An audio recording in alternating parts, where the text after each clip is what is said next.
اچھا، رجم پہ جو روایات تلاش کر رہے تھے مسلم میں ہیں، یہ دیکھیے سلیمان ابن بریدہ رضی اللہ عنہ کی روایت ہے، اور وہ کہتے ہیں کہ معاذ ابن مالک رضی اللہ عنہ آئے رسول اللہ صلی اللہ علیہ وسلم کے پاس اور انہوں نے کہا اللہ کے رسول طاہرنی، مجھے پاک کر دیجئے۔ یہ بہت تفصیل سے بہت طویل روایات ہیں، اور یہ جو 50 صحابہ رضی اللہ عنہ سے رجم کی روایات آتی ہیں ان میں سے بس یہ 2-3 روایتیں اس لیے سنانی ہیں، اور حضرت عمر رضی اللہ عنہ کی روایت تو اس سے پہلے آپ نے سن لی، یہ سب کے سب اس بات کے قائل تھے کہ رجم ہے۔ انہوں نے آ کے کہا، حضرت معاذ رضی اللہ عنہ نے، اس سلسلے میں 2 نام زیادہ آتے ہیں حدیث کی کتابوں میں، ایک حضرت معاذ رضی اللہ عنہ کا اور ایک غامدیہ تھی ایک خاتون ان کا بھی ذکر شاید اسی میں آ جائے گا۔ تو معاذ رضی اللہ نے آ کے کہا کہ اللہ کے رسول مجھے پاک کر دیں۔ رسول اللہ صلی اللہ علیہ وسلم ویح کرج، کیا مصیبت ہے تمہیں، واپس جاؤ، فاستغفر اللہ وتب الیہ، اللہ سے معافی مانگ اور اس سے توبہ کر لے۔ فرجع غیر بعید، معاذ چلے اور تھوڑا دور جانے کے بعد پھر وہ واپس آ گئے۔ اب یہ ضمیر میں جو چیز پیدا ہو گئی تھی نا، بیداری، یہ وہ ہے جو بے قرار کیے ہوئے ہے، اور پھر آئے اور کہنے لگے اللہ کے رسول مجھے پاک کر دیجئے۔ یہ 2 مرتبہ ہو گیا۔ رسول اللہ صلی اللہ علیہ وسلم لوٹ جاؤ، اللہ سے معافی مانگو، توبہ کرو۔ پھر وہ تھوڑا سا دور گئے، پھر آئے اور کہا اللہ کے رسول مجھے پاک کر دیجئے۔ رسول اللہ صلی اللہ علیہ وسلم نے پھر انہیں لوٹایا، یہاں تک کہ 4تھی مرتبہ آ کر جب انہوں نے اقرار کیا اس بات کا کہ انہوں نے یہ حرکت کی ہے، تو رسول اللہ صلی اللہ علیہ وسلم نے فرمایا فیما اطاہرک، کس چیز میں تمہیں پاک کر دوں؟ اگر رسول اللہ صلی اللہ علیہ وسلم پہلے سے سمجھے ہوئے نہ ہوتے تو کہتے ہی کیوں کہ واپس جاؤ اور اللہ سے معافی مانگ۔ یہ ہے دلیل اس بات کی کہ جہاں تک ہو سکے لوگوں کو ان معاملات میں یہ تلقین کی جائے کہ وہ اللہ سے معافی مانگیں، اور اللہ نے جن چیزوں پہ پردہ ڈال دیا ہے مت اسے چھیڑیں۔ معاذ رضی اللہ عنہ بولے، کہنے لگے من الزنا، زنا سے، فسأل رسول اللہ صلی اللہ علیہ وسلم، رسول اللہ صلی اللہ علیہ وسلم ابھی جنون، پاگل ہے۔ فاخبر انہ لیس بمجنون، تو حضرت صلی اللہ علیہ وسلم کو لوگوں نے کہا یہ پاگل نہیں ہے۔ تو آپ نے فرمایا شرب خمرن، شراب پی ہوگی۔ تو ایک آدمی اٹھا اور اس نے جا کر بو سونگا معاذ رضی اللہ عنہ کا، اور اس نے شراب کی بو نہیں پائی۔ تو رسول اللہ صلی اللہ علیہ وسلم نے پھر پوچھا کہ کیا واقعی تم نے زنا کیا ہے؟ اس نے کہا اللہ کے رسول ہاں۔ تو رسول اللہ صلی اللہ علیہ وسلم اسے رجم کرو، اور لوگوں میں 2 گروہ میں بٹ گئے لوگ، کچھ نے کہا کہ لقد ہلکا، یہ برباد ہو گیا ہے، لقد احاطت بہ خطیئتہ، بہت بڑا گناہ اس نے کیا، اور کچھ لوگوں نے کہا ما توبۃ افضل من توبۃ معاذ، معاذ نے خود اپنے آپ کو پیش کر دیا تھا، اس سے زیادہ بڑی توبہ کون کر سکتا ہے۔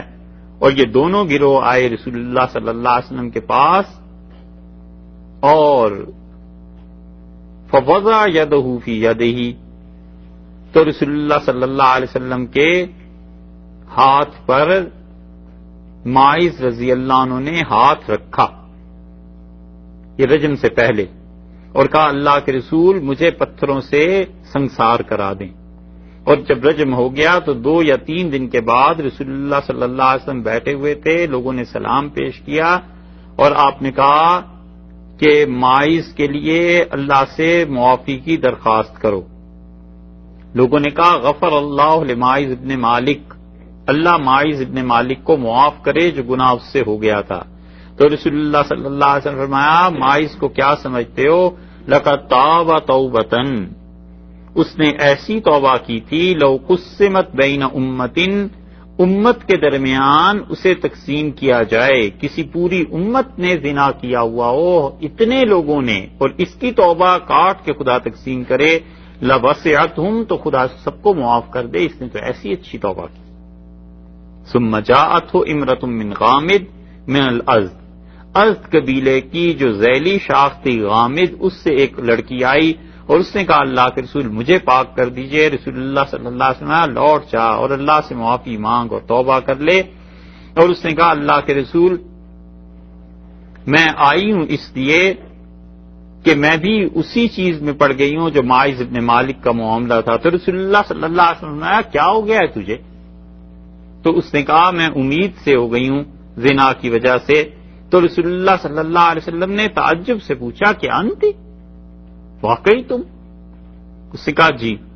تو رسول اللہ صلی اللہ علیہ وسلم نے فرمایا لوٹ جا اور جو کچھ تیرے پیٹ میں ہے حتیٰ کہ وہ پورا ہو جائے، اور پھر اسے دودھ پلا. اور پھر انصار میں سے ایک صاحب آئے اور انہوں نے اس کی کفالت کو لے لیا کہ میں اس کی پرورش کر دوں گا. اور رسول اللہ صلی اللہ علیہ وسلم کے پاس پھر یہ عورت آئی جبکہ اس کے یہاں بچہ ہو گیا تھا. اور رسول اللہ صلی اللہ علیہ وسلم لا نرجمها وندع ولدها صغيرا ليس له من يرضعه، میں اس لڑکی کو کیسے رجم کرا سکتا ہوں جس کا چھوٹا سا بچہ ہے اور اس بچے کو دودھ پلانے والا کوئی نہیں. اتنا ہے ایمان کا درجہ کہ وہ امید سے تھی اور پھر پوری مدت گزاری حتیٰ کہ بچہ ہو گیا، اور اتنے مہینوں کے بعد آ کے کہتی ہے پھر کہ اللہ کے رسول مجھے پاک کر دیں. ایک روایت میں آتا ہے رسول اللہ صلی اللہ علیہ وسلم سے لوٹا دیا اور فرمایا اپنے بچے کو دودھ پلاؤ. دودھ پلا کر لائی اپنے بچے کو، اور یہاں تک کہ اس کے ہاتھ میں روٹی کا ٹکڑا تھا اور کہنے لگی اللہ کے رسول مجھے پاک کر دیں. یہ کم و بیش 3 سال کی مدت بنتی ہے. یہ ایسے اچھے لوگ تھے. پھر ماعز رضی اللہ عنہ کی روایت لائے ہیں اور وہ کہتے ہیں رسول اللہ صلی اللہ علیہ وسلم کے پاس آئے اور انہوں نے کہا قد ظلمت نفسی، اللہ کے رسول میں نے اپنی جان پہ بڑا ظلم کر لیا ہے اور میں اس حرکت کا مرتکب ہو گیا ہوں اور آپ مجھے پاک کر دیں. فردہ رسول اللہ صلی اللہ علیہ وسلم چلے جاؤ، ایسی بات نہیں کہتے. پھر وہ اگلے دن آئے اور ماعز نے کہا اللہ کے رسول میرے ساتھ ایسے ہو گیا ہے. فردہ الثانیہ، دوسری مرتبہ رسول اللہ صلی اللہ علیہ وسلم نے بھیج دیا. پھر تیسری مرتبہ پھر رسول اللہ صلی اللہ علیہ وسلم نے بھیجا انہیں اور آپ نے فرمایا تعلمون بعقلہ بأسا تنکرون منہ شیئا، اس کو کوئی عقل ہے؟ کیسی عجیب عجیب باتیں کرتا ہے. تو لوگوں نے کہا ہم سمجھتے ہیں یہ عقل والا ہے، پاگل نہیں ہے. اور پھر تیسری مرتبہ وہ آئے اور پھر یہی بات پیش آئی اور پھر رسول اللہ صلی اللہ علیہ وسلم نے چوتھی مرتبہ ان کے اقرار کے بعد پھر حکم دیا رجم کا. 4 گواہ اور 4 مرتبہ اپنے اوپر اقرار کرنا، یہ چیزیں برابر ہیں. اور پھر غامدیاں آئیں اور انہوں نے کہا کہ اللہ کے رسول میں نے ایسی حرکت کر لی ہے اور مجھے پاک کر دیں. رسول اللہ صلی اللہ علیہ وسلم لوٹ جاؤ. پھر وہ اگلے دن آئیں اور انہیں رسول اللہ صلی اللہ علیہ وسلم فرمایا لما تردنی لعلک ان تردنی کما رددت ماعز فواللہ انی لہبلا. اس نے کہا اللہ کی قسم میں تو امید سے ہو گئی ہوں. تو رسول اللہ صلی اللہ علیہ وسلم فرمایا چلی جا یہاں تک کہ یہ بچہ جنم دے دے. پھر اس کے بعد وہ آئیں اور بچے کو کپڑے میں لپیٹا ہوا تھا اور کہنے لگی کہ یہ لے لیجئے بچہ. اور رسول اللہ صلی اللہ علیہ وسلم چلی جا فرضی، اس سے دودھ پلا حتیٰ تفتمی، یہاں تک کہ اس کی دودھ کی مدت پوری ہو جائے. اور پھر وہ اسے لے کے آئیں اس بچے کو فی یدہی کسرۃ خبز، اور اس چھوٹے بچے کے ہاتھ میں روٹی کا ایک ٹکڑا تھا اور کہنے لگی کہ اللہ کے رسول یہ ہے وہ بچہ قد فتمتہ، میں نے اس کا دودھ اب چھڑا دیا ہے. وقد اکل الطعام، یہ کھانا کھانے لگا ہے. تو رسول اللہ صلی اللہ علیہ وسلم نے اس بچے کو مسلمانوں میں سے کسی کے سپرد کیا اور پھر اس کے بعد اس کے رجم کا حکم دیا. اور پتھر مارتے ہوئے خالد بن ولید رضی اللہ عنہ کو ایک پتھر لگ گیا اور وہ خون خالد بن ولید رضی اللہ عنہ پر گرا آ کے ان کے چہرے پہ جو اس عورت سے نکلا تھا. تو خالد رضی اللہ عنہ نے سب بہا اسے برا بھلا کہا. تو رسول اللہ صلی اللہ علیہ وسلم نے سن لیا خالد کا جملہ اور آپ نے کہا مہلن یا خالد، خالد بس کر، خالد نہ کہ ایسے. فوالذی نفسی بیدہ، اللہ کی قسم جس کے قبضے میں میری جان ہے، لقد تابت توبتن، اس لڑکی نے ایسی توبہ کی ہے، لو تابہا صاحب مقسن، اگر لوگوں سے چنگی ٹیکس وصول کرنے والا بھی ایسی توبہ کر لیتا لغفر لہ، خدا اسے بھی معاف کر دیتا. اس سے پتا چلتا ہے کہ یہ ٹیکس اور چنگیاں جو وصول کرتے ہیں یہ کتنا بڑا گناہ ہے رسول اللہ صلی اللہ علیہ وسلم نے اس لڑکی جیسی توبہ اگر وہ کرے خدا اسے بھی معاف کر دے، اس کا مطلب ہے وہ تو بہت ہی شدید گناہ. یہ نہیں سوچتے؟ ہاں بتا ناجائز ٹیکس وصول کر، اتنی بڑی چیز ہے. اور یہ اس عورت کا ضمیر دیکھو، اسے بچے سے محبت نہیں ہوگی آدمی سوچے، اور 2 سال دودھ پلانا، پھر ایک پوری سال، یہ ہے وہ ایمان جو مجبور کرتا تھا کہ کسی طرح پاکی حاصل ہو جائے، کسی طرح پاک ہو جائے. اسی لیے صوفیہ کہتے ہیں، اور ان کی بات بڑی زبردست ہے. وہ کہتے ہیں جو آدمی ایسی کوئی بری حرکت کرتا ہے زنا کی اور اسے سزا نہیں ملتی، اور اللہ کو اس کے ساتھ خیر مطلوب ہو، اور اللہ تعالیٰ چاہے کہ اس کا بندہ پاک ہو جائے، تو جتنی سزا اسے دروں میں یا پتھروں سے ملنی چاہیے تھی اتنی سزا خدا اس کے حالات ایسے کر دیتا ہے کہ اسے مل جاتی. اتنا دکھ، اتنی پریشانی زندگی میں آ جاتی ہے کہ وہ اندر ہی اندر مرتا رہتا ہے، اتنی مصیبت زدہ حالات سے گزرتا ہے اور خدا اسے پاک کر ہی دیتا ہے. اتنی سزا قدرتی طور پہ اسے ملتی. پھر وہ اس حدیث کو لائیں عمران رضی اللہ، اور وہ کہتے ہیں جوہینہ سے ایک عورت آئی اور رسول اللہ صلی اللہ علیہ وسلم کے پاس، اور وہ زنا کی وجہ سے حاملہ تھی، اور رسول اللہ صلی اللہ علیہ وسلم سے کہا کہ اللہ کے رسول مجھ پہ حد جاری کیجئے.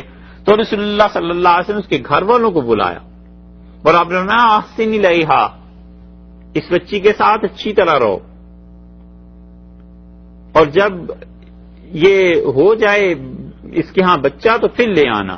انہوں نے یہی کیا. پھر رسول اللہ صلی اللہ علیہ وسلم نے فرمایا کہ اسے رکھو. پھر حضرت صلی اللہ علیہ وسلم کے پاس لائی گئی، پھر اس کے بعد رجم کیا گیا، پھر آپ نے اس کا جنازہ پڑھایا. تو اس عمر رضی اللہ عنہ کہتے ہیں میں نے کہا اللہ کے رسول کیا کوئی بھی عورت جب ایسی حرکت کر لے تو اس کا جنازہ پڑھا جائے گا؟ یہ مسئلہ پوچھا تو رسول اللہ صلی اللہ علیہ وسلم فرمایا یہ جو ہے نا کہ اس لڑکی نے ایسی توبہ کی ہے، لو قسمت بین 70 من اہل المدینہ، مدینہ منورہ میں 70 آدمیوں نے یہ زنا کیا ہوتا نا، لوسعتہم، اس ایک لڑکی کی توبہ سب کو معاف کرا دیتی. یہ اتنی اچھی تھی. وَهَلْ وَجَدْتَ تَوْبَةً افضل من ان جادت بنفسها للہ، اور عمر اس سے بھی بڑی توبہ کوئی ہو سکتی ہے کہ ایک لڑکی نے اپنی جان اللہ کے راستے میں دے دی اپنے آپ کو پاک کرنے کے لیے. یہ ہے رجم. یہی امام مسلم رحمۃ اللہ علیہ آگے روایت لائے. برا بن عازب رضی اللہ عنہ کہتے ہیں کہ ہم گزرے ایک جگہ سے یہودیوں کے پاس سے، اور وہ یہودی اس پر بحث کر رہے تھے کہ شادی شدہ انسان جب ایسی حرکت کرے تو اس کتاب میں کیا اس کی حد ہے. تو رسول اللہ صلی اللہ علیہ وسلم میں اللہ کی قسم تمہیں دیتا ہوں جس نے موسیٰ علیہ السلام پر تورات نازل کی، کیا تورات میں اس کی حد ہے؟ انہوں نے کہا نہیں. اور پھر انہوں نے کہا اگر اتنی بڑی قسم آپ نے نہ دی ہوتی تو ہم آپ کو نہ بتاتے. پھر ایک بولا اور اس نے کہا تورات میں رجم ہے. لیکن جب یہ بیماری بدکاری کی ہمارے بڑے بڑے سرداروں میں پھیل گئی تو ہم لوگ اوپر کے طبقے میں جب کسی کو اس حرکت کا مرتکب دیکھتے تھے تو اس لڑکے کو لڑکی کو چھوڑ دیتے تھے، اور جب ہماری قوم میں کوئی کمزور آدمی پکڑا جاتا تھا تو اس پہ ہم حد جاری کرتے تھے. اور رسول اللہ صلی اللہ علیہ وسلم نے ان کی اس ساری بات کو سنا اور آپ نے ان پہ اللہ کی کتاب کے مطابق فیصلہ کیا. یہ اتنی روایات ہیں حدیث کی کتابوں میں کہ ان سب روایات کا انکار ممکن نہیں. رجم ہے، ثابت بھی ہے. حضرت عمر رضی اللہ عنہ نے یہ جو کہا نا، ان کا یہ جملہ تو بہت جگہ بخاری میں آیا ہے. انہوں نے کہا مجھے اگر اس بات کا خوف نہ ہوتا کہ لوگ کہیں گے عمر نے خدا کی کتاب میں اضافہ کر دیا تو میں اس کے حاشیے پہ لکھوا دیتا کہ رجم کرتے رہنا یہ اللہ نے وہ فرض رکھا ہے جو پہلے سے چلا آ رہا ہے اور اس کو جاری رکھنا. یہ 2 چیزیں رہ گئی تھی اس آیت میں. اللہ نے فرمایا کہ الزانیۃ والزانی، اور بدکار مرد اور بدکارہ عورت، فجلدوا کل واحد منہما 100 جلدہ، انہیں 100 درے لگانا، ولا تاخذکم بہما رأفۃ فی دین اللہ، اور اللہ کا دین اس کی حد یہ قائم کرتے ہوئے ایک تو بالکل ترس نہ کھانا. ان کنتم تؤمنون باللہ والیوم الآخر، اگر تم اللہ اور آخرت پر ایمان رکھتے ہو، اس میں ترس کھانے کی کیا بات ہے؟ وَلْيَشْهَدْ عَذَابَهُمَا طَائِفَةٌ مِّنَ الْمُؤْمِنِينَ، اور دوسری بات یہ ہے کہ جب ان دونوں پر یہ سزا جاری ہو رہی ہو تو ایمان والوں کا ایک گروہ ہونا چاہیے جو کہ اس چیز کو دیکھے تاکہ آئندہ کو عبرت حاصل رہے۔ اور یہ جو فرمایا کہ ترس نہ کھانا، تو مطلب یہ ہے کہ ترس کی وجہ سے حد جاری کرنے سے، قانون نافذ کرنے سے باز رہو، یہ نہ کرنا۔ باقی کسی انسان کو ویسے ترس آ جائے وہ ایک الگ بات ہے، وہ طبیعی چیز ہے، اس سے منع نہیں کیا، لیکن ایسا ترس جو خدا کی کتاب نافذ کرنے میں، قانون نافذ کرنے میں آدمی کے آڑے آ جائے، اس سے منع کیا ہے۔ یہ معاشرے اسی وجہ سے برباد ہوتے ہیں کہ لوگ قانون کا نفاذ نہیں کرتے۔ الزانی، تیسری آیت، یہ دوسرا حکم فرمایا، الزانی اور زنا کرنے والا آدمی، لا ینکح، وہ نہیں نکاح کرتا، الا زانیتن او مشرکہ، سوائے اس عورت کے جو خود بھی بدکارہ ہو یا مشرکہ ہو۔ کوئی بدکار مرد نکاح نہیں کرتا مگر اسی سے، اس عورت سے جس میں دو میں سے ایک چیز پائی جاتی ہو، یا تو وہ زانیہ ہو خود بھی تو یہ اس سے نکاح کر لے گا، اور یا وہ مشرکہ ہو۔ والزانیۃ، اور ایسی بدکارہ عورت، لا ینکحھا الا زان او مشرک، اس کا بھی حال ایسے ہی ہے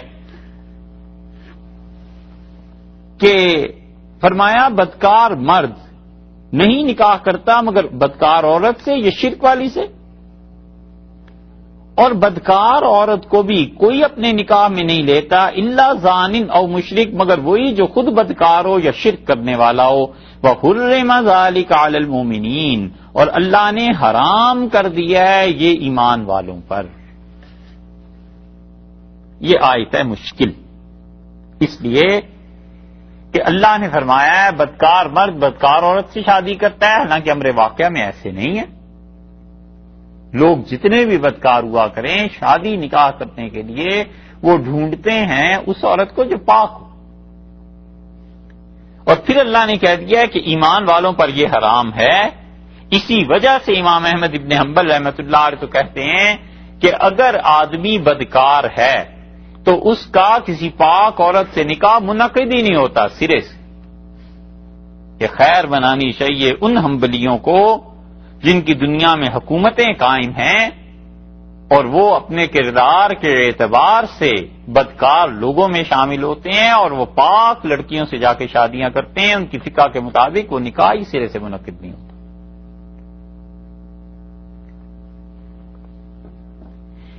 حنفی فقہا کہتے ہیں اس آیت میں بڑی چیزیں کتنی بیان کرنی چاہیے۔ حنفی فقہا کہتے ہیں کہ وہ کہتے ہیں اس مرد اور عورت کا نکاح اگر منعقد کریں گے تو ہو جائے گا، لیکن ایسا ہونا اچھا نہیں ہے، کیونکہ یہ دونوں ایک دوسرے کی ٹکر کے نہیں ہیں۔ جو آدمی خود بدکار ہے وہ چاہے گا کہ حرام اور حلال کی تمیز نہ کرے، یہ بڑی اچھی بات انہوں نے لکھی ہے، اور لڑکی چاہے گی کہ گھر میں حلال اور حرام کی تمیز ہو، تو ان کی زندگی آپس میں نہیں چل سکے گی۔ وہ کچھ کہے گا، عورت کچھ کہے گی، وہ کہے گی نماز پڑھو، یہ کہے گا کہ کچھ اور کرنا ہے، وہ کہے گی شراب نہ پیو، اس کو تو حلال حرام کی تمیز نہیں ہے، اس لڑکی کو تو ہے۔ اللہ نے فرمایا ہے کہ یہ دونوں ایک دوسرے کے برابر میں آتے ہیں، پاک اور نیک لوگوں کے لیے یہ چیز نہیں ہے۔ اس لیے حنفی فقہا کہتے ہیں کہ چونکہ آپس میں ایک دوسرے کے لیول کے لوگ نہیں ہیں تو اس نکاح کو نہیں ہونا چاہیے، لیکن اگر کریں گے تو ہو جائے گا۔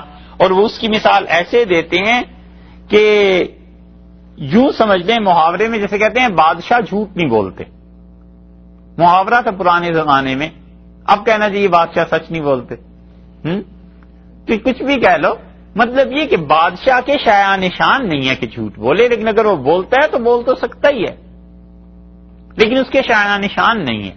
اللہ نے فرمایا کہ بدکار مرد اور بدکار عورت یہی بس ایک دوسرے کو پسند کرتے ہیں، اس کے لائق نہیں ہے کہ کسی اچھی لڑکی سے شادی کرے، اور اگر عورت ایسی ہے تو اس کے لائق یہ نہیں ہے کہ کسی پاک مرد سے شادی کر لے۔ حرم ذالک علی المومنین، اللہ نے حرام کیا ہے ایمان والوں پر، یہ حرام کیا ہے، منع کیا ہے کہ دیکھو اپنا بر اور اپنا رشتہ کہیں اچھی جگہ تلاش کرنا۔ ایک تفسیر، بڑی اچھی بات ہمارے اساتذہ کہتے تھے، کمال کی بات کہتے تھے۔ وہ کہتے تھے کہ نکاح دونوں معانی میں استعمال ہوتا ہے عربوں میں، اور یہ صحیح ہے۔ نکاح کبھی کبھی استعمال ہوتا ہے ایجاب اور قبول گواہوں کے درمیان، اور کبھی کبھی نکاح کا لفظ استعمال ہوتا ہے اس جنسی تعلق کے لیے جو میاں اور اس کی بیوی کے درمیان ہوتا ہے۔ تو وہ کہتے تھے یہاں دوسری چیز مراد ہے کہ الزانی وہ آدمی جو بدکار ہے، لا ینکح، وہ نہیں کرتا زنا الا مگر اسی عورت سے جو بدکارہ ہوتی ہے خود بھی، یا وہ مشرکہ ہوتی ہے، یہ انہی کے ساتھ کرتے ہیں ایسی حرکتیں۔ پاک عورتیں ایسے نہیں کیا کرتی، نہ وہ کسی کو اپنے قریب آنے کی اجازت دیتی ہیں۔ والزانیۃ، اور جو عورت خود ایسے جنسی حرام کام کرتی ہے، لا ینکحھا الا زان او مشرک، ایسی عورت کو کوئی پسند نہیں کرتا اپنے نکاح میں لانے کے لیے مگر وہی جو خود ایسی گندی حرکتیں کرتا ہے، یا مشرک آدمی ایسی عورت کو پسند کر سکتا ہے۔ حرم ذالک علی المومنین، ایمان والے جو ہیں نا ان کے لیے یہ دونوں تعلقات اللہ نے تکوینی طور پر حرام کیے ہیں، شریعت کے اعتبار سے نہیں۔ مطلب اللہ ان کی طبیعتیں اتنی صاف رکھتا ہے کہ اگر وہ مرد ہے تو ایسی گندی عورتوں سے دل اس کا خود بخود گھبراتا ہے، اور اگر وہ عورت ہے تو اس کا ایسے گندے لوگوں سے دل خود بخود گھبراتا ہے۔ ایسے پاک لوگ ہیں ایمان والے۔ یہ تفسیر ہمارے اساتذہ کرتے تھے، اس پہ کوئی اشکال نہیں رہتا کہ وہ نکاح کو اس کے مروجہ معنی سے ہٹا کے اس کو اصل تعلقات کے لیے تعبیر کرتے تھے، اور وہ عربوں میں تھا بھی۔ اور اتنے پاک لوگ، اتنے اچھے لوگ کہ کسی وجہ سے یہاں یورپ امریکہ کی ان جگہوں پہ آنا پڑ گیا، تو ایسے اچھے لوگ ہم نے دیکھے ہیں جن کو بو آتی تھی کافروں سے، اور کسی ایسی جگہ سے گزرنا ہو گیا جہاں پہ پب اور اس قسم کی چیزیں تھیں تو قے شروع ہو جاتی تھی۔ انہیں نہیں پتا کہ یہ کیا حرکت ہے، کیا چیز ہے۔ وہ کہتے تھے اس ماحول میں کیا ہو گیا ہے، قے ہو رہی ہے۔ تو پھر جو گاڑی چلا رہے ہوتے تھے انہیں عقل آتی تھی کہ ادھر سے نہیں لے کے جانا، ان کو تو پتہ نہیں چلتا ان کی طبیعت کیوں خراب ہو گئی ہے، لیکن اتنے حساس تھے گناہ کے معاملے میں کہ وہ اس ماحول میں سے گزر نہیں سکتے تھے۔ یہ چیز اسی سلسلے میں اللہ تعالی نے بتا دی کہ جو مرد اور عورتیں ایسے کرتوت کرتے ہیں نا، وہ پسند انہی کو کرتے ہیں جو ان کے اس لیول کے لوگ ہوتے ہیں۔ اس لیے اللہ تعالی نے یہ فرما دیا۔ اور تیسری تفسیر اس کی یہ کی گئی ہے کہ اللہ تعالی نے یہاں پر پاک لوگوں کا ذکر ہی نہیں کیا، اللہ نے صرف یہ کہا ہے کہ ایسی عورتیں ایسے مردوں کو پسند کرتی ہیں، ایسے مرد ایسی عورتوں کو یہ اپنے نکاح میں لاتے ہیں۔ وہ کہتے ہیں چلو یہ تو ٹھیک ہو گیا، یہ مشرکہ کہاں سے آ گئی بیچ میں، اور مشرک کہاں سے آ گیا؟ سوچیں نا، اللہ تعالی نے فرمایا کہ بدکار مرد لا ینکح، وہ نکاح نہیں کرتا، نہیں بیاہتا مگر اسی عورت کو جو بدکار ہے۔ ٹھیک ہے جی، مشرکہ کا اس کے ساتھ کیا تعلق ہے؟ مثلا یہاں پہ یہ بھی تو ہو سکتا تھا کہ اللہ تعالیٰ ایک لفظ یہ دے دیتا کہ اس سارقہ یا چور عورت، تو کوئی نہ کوئی ربط تو ہونا چاہیے تھا نا دونوں میں۔ شرک اور زنا ان دونوں کو اللہ نے اکٹھا کر دیا ہے، اتنا بدترین فعل ہے یہ تو خیر کہتے ہیں مفسرین، لیکن بات کچھ سمجھ میں آتی نہیں۔ آگے دیکھ لیجئے، پھر کہا ہے الا زان او مشرک، مگر وہ بدکار مرد یا مشرک آدمی۔ ان دونوں میں کیا چیز ہے؟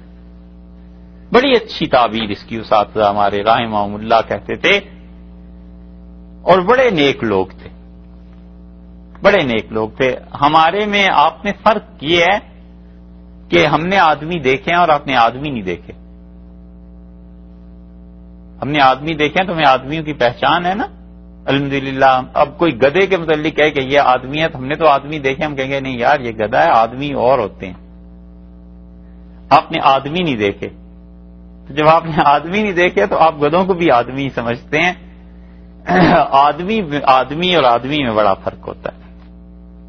بڑی اچھی تعبیر کرتے تھے. وہ کہتے تھے کہ زنا میں عورت جو حق بنتا تھا اس کے شوہر کا، اس حق کو شوہر کی بجائے کہیں اور جا کر پورا کرتی ہے.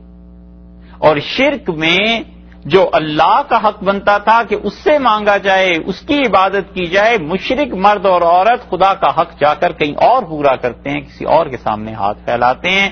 اس لیے اللہ نے زنا اور شرک دونوں کو ساتھ ساتھ ذکر کیا. آیا خیال؟ کہتے تھے جس طرح بیوی کا حق بنتا ہے اس کے شوہر کے متعلق، شوہر کا بیوی پہ حق بنتا ہے، یہ اپنے ان حقوق کو دوسروں کے نام کر دیں، یہ بہت بری بات ہے. اسی طرح اللہ پر اپنے بندے کا حق اللہ کے ذمے کہ اس کی عبادت کرنی چاہیے تھی، یہ عبادت بجائے اللہ کی کرنے کے کسی اور کی جا کے عبادت کرتا ہے. یہ اسی عورت کی طرح ہے جو اپنے شوہر کی بجائے اپنی تسکین کے لیے کسی اور کو ڈھونڈ لیتی.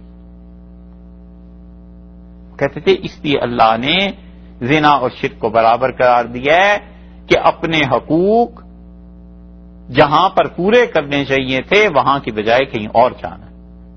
وَحُرِّمَ ذَلِكَ، اور اللہ نے حرام کر دیا ہے یہ تعلق، یہ زنا علی المومنین، ایمان والوں پہ خدا نے حرام کر دیا. مومن آدمی ایسا کام کر ہی نہیں سکتا، مومن آدمی اس کے قریب ہی نہیں جا سکتا. یعنی اللہ کو اتنا اعتبار ہے ایمان والوں پہ کہ اللہ نے ان کا ذکر ہی نہیں کیا سرے سے. بس اللہ تعالیٰ نے انہی مشرکوں کا، زانیوں کا ذکر کیا ہے، ایمان والوں کا ذکر ہی نہیں کیا. نہیں تو یہ بھی کہہ دیتے نا کہ پاک مرد پاک عورتوں کو پسند کرتے ہیں، یہاں وہ نہیں فرمایا. تو مطلب یہ انڈرسٹوڈ بات ہے، ہم نے ایمان والوں پہ حرام کر دیا یہ بات. مومن آدمی وہ اپنی بیوی کے لیے بھی اچھا پسند کرے گا کہ اس کی بیوی اچھی ہو، اور عورت وہ بھی پسند کرے گی کہ کسی ایمان والے سے نکاح ہو.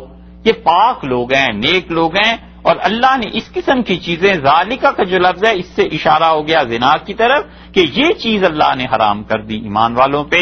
ان 3 آیات میں یہ 2 حکم جو تھے پورے ہوئے. اب آگے آیا تیسرا حکم.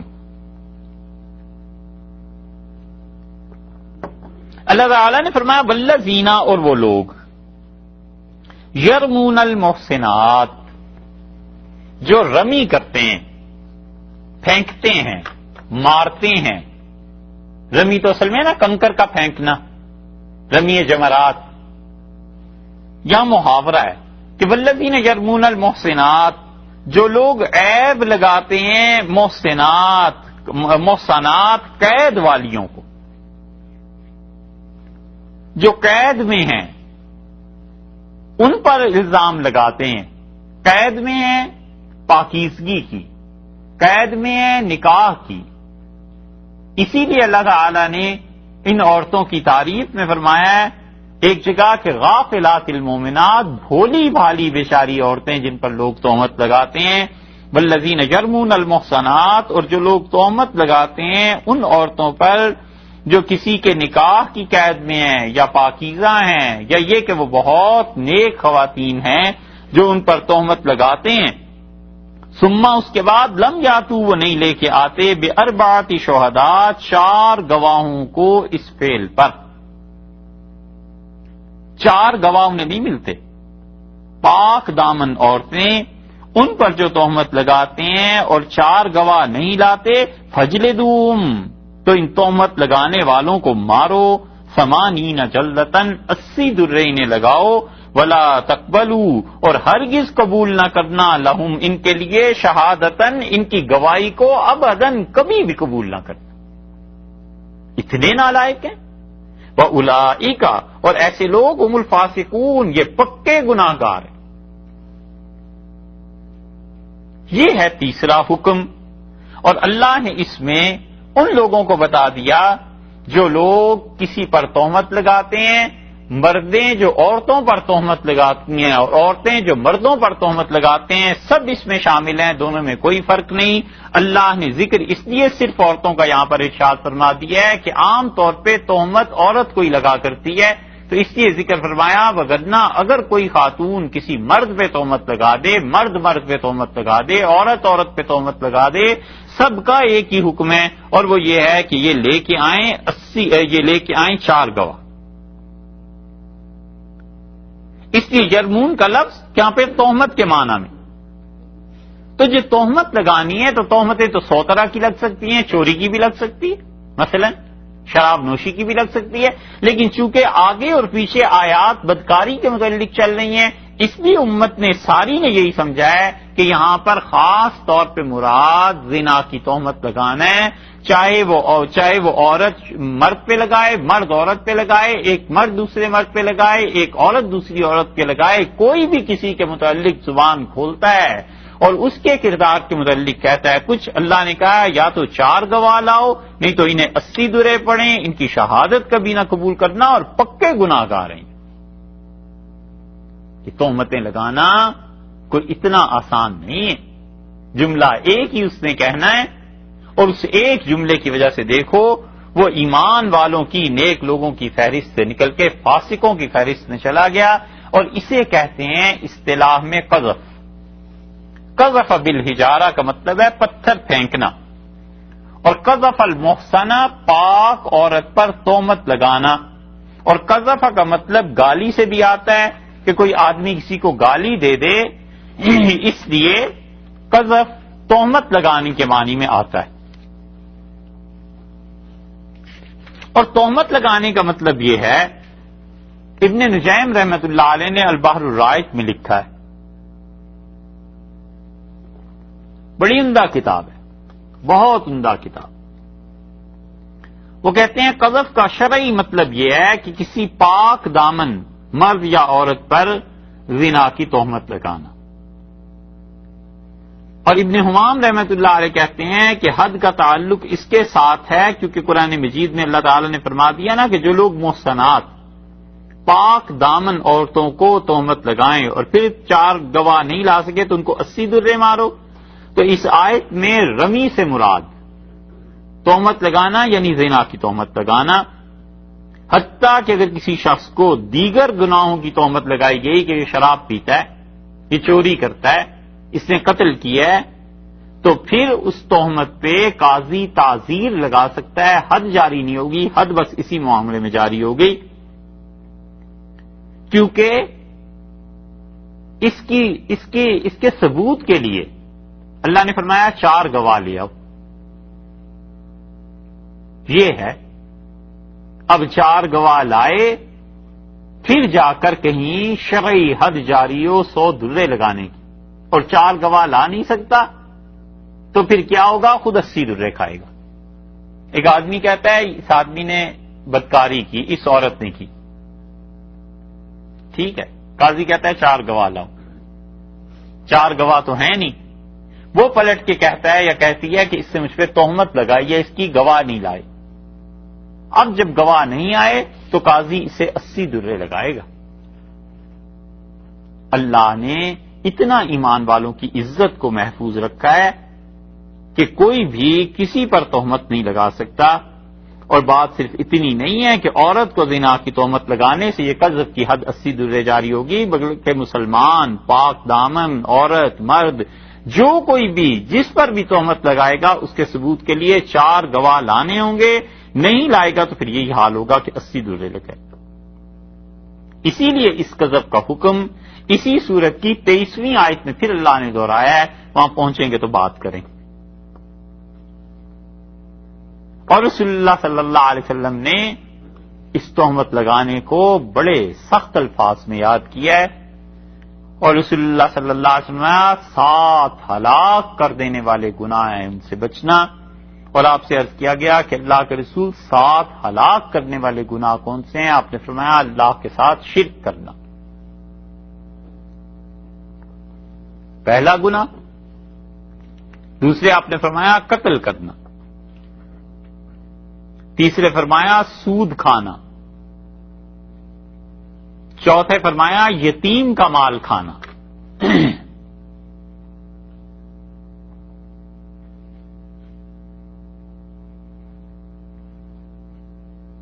پانچویں فرمایا جنگ کے دن دشمن سے بھاگ جانا، 7 موبقات، 7 چیزیں۔ چھٹے فرمایا جادو کرنا، اور 7ویں چیز فرمائی پاک دامن، مسلمان بے خبر عورت پر تہمت لگانا، فرمایا یہ برباد کرنے والی چیز۔ لفظ فرمایا ہے یہاں پہ اللہ تعالی نے محصنات۔ محصنات کا مطلب کہ جس پر تہمت لگائی گئی ہے، اللہ تعالی نے فرمایا وہ قید والی عورت۔ قید والی عورت کیا؟ اس کا مطلب یہ ہے کہ وہ آزاد ہے، عقل مند ہے، بالغ ہے، مسلمان ہے، یہ ساری قیودات ہیں اس پہ۔ مسلمان ہونا خود قید ہے اس کے لیے، اور جس فعل کی تہمت لگا رہے ہیں اس سے وہ پاک دامن ہے۔ یہ ساری شرائط اس میں پائی جائیں، پھر جا کر کہیں اس کے لیے کوئی بات ہے۔ اللہ تعالی نے فرمایا کہ اگر ایسی چیز کی جائے گی تو 80 درے اس کو لگاؤ، کیونکہ قذف کی حد ہے۔ اسی لیے فقہا کہتے ہیں کہ آزاد، عاقل، بالغ، مسلمان، پاک دامن، مرد ہو یا عورت، کوئی بھی کسی پہ تہمت لگائے گا تو اس سے کہا جائے گا کہ 4 گواہ لے کے آؤ، اور یہ اتنا بڑا گناہ ہے کہ گواہ تو وہ خیر کہاں سے لائے گا، لیکن اس انسان کے لیے اللہ نے فرمایا کہ فاسق ہے، شدید گناہ گار۔ اور رسول اللہ صلی اللہ علیہ وسلم نے فرمایا، حضرت معاویہ رضی اللہ عنہ کہتے تھے کہ اگر تم نے کسی ایسی عورت پر تہمت لگائی جو حضرت نوح علیہ الصلوۃ والسلام کے زمانے میں تھی، اور وہ اپنی تہمت لگانے میں جھوٹا ہے، تو اس نے اپنی 80 سال کی عبادت کو آگ لگا دی۔ اور ایک جگہ ہے رسول اللہ صلی اللہ علیہ وسلم فرمایا کبھی تہمت نہ لگانا، اور جو تہمت لگاتا ہے وہ اپنے 100 سال کی عبادت کو ختم کر دیتا ہے، برباد کر دیتا ہے۔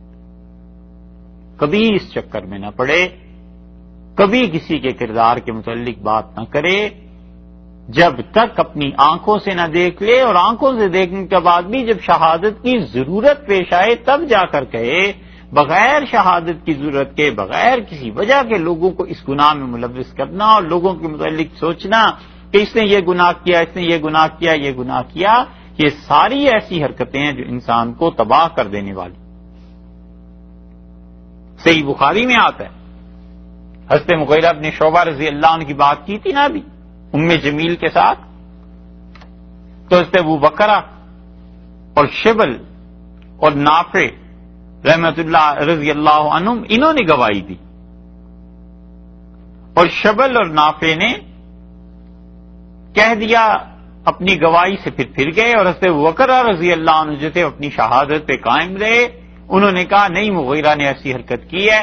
تو جب 2 گواہ نہیں رہے تو باقی تو 3 گواہ ہٹ گئے، اور ایک ابو بکر رضی اللہ عنہ قائم رہے۔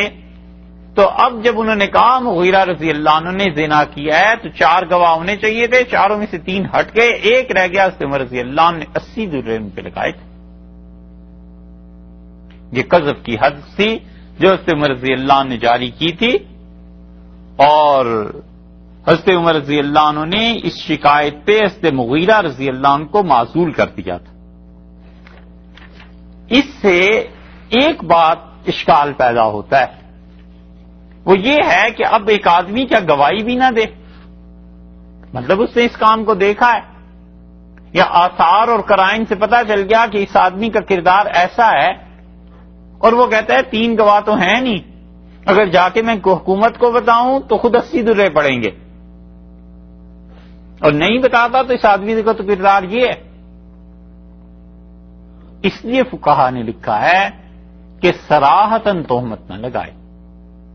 یہ کہہ سکتا ہے کہ اس کے کردار کو آپ دیکھ لیں، قاضی کو بتا سکتا ہے کہ اس کے کردار کو آپ پہچان لیں، قاضی کو آثار اور قرائن سے اندازہ ہو جائے کہ واقعی اس گناہ میں یہ مبتلا ہے، تو قاضی اس پہ تعزیر جاری کر سکتا ہے، حد جاری نہیں کر سکتا، اس لیے کہ حد کے لیے تو 4 گواہ ہوں جنہوں نے عین اس حالت میں کسی کو دیکھا، اور وہ عام طور پہ کیا، شاید آج تک امت میں یہ بات نہیں ہوئی.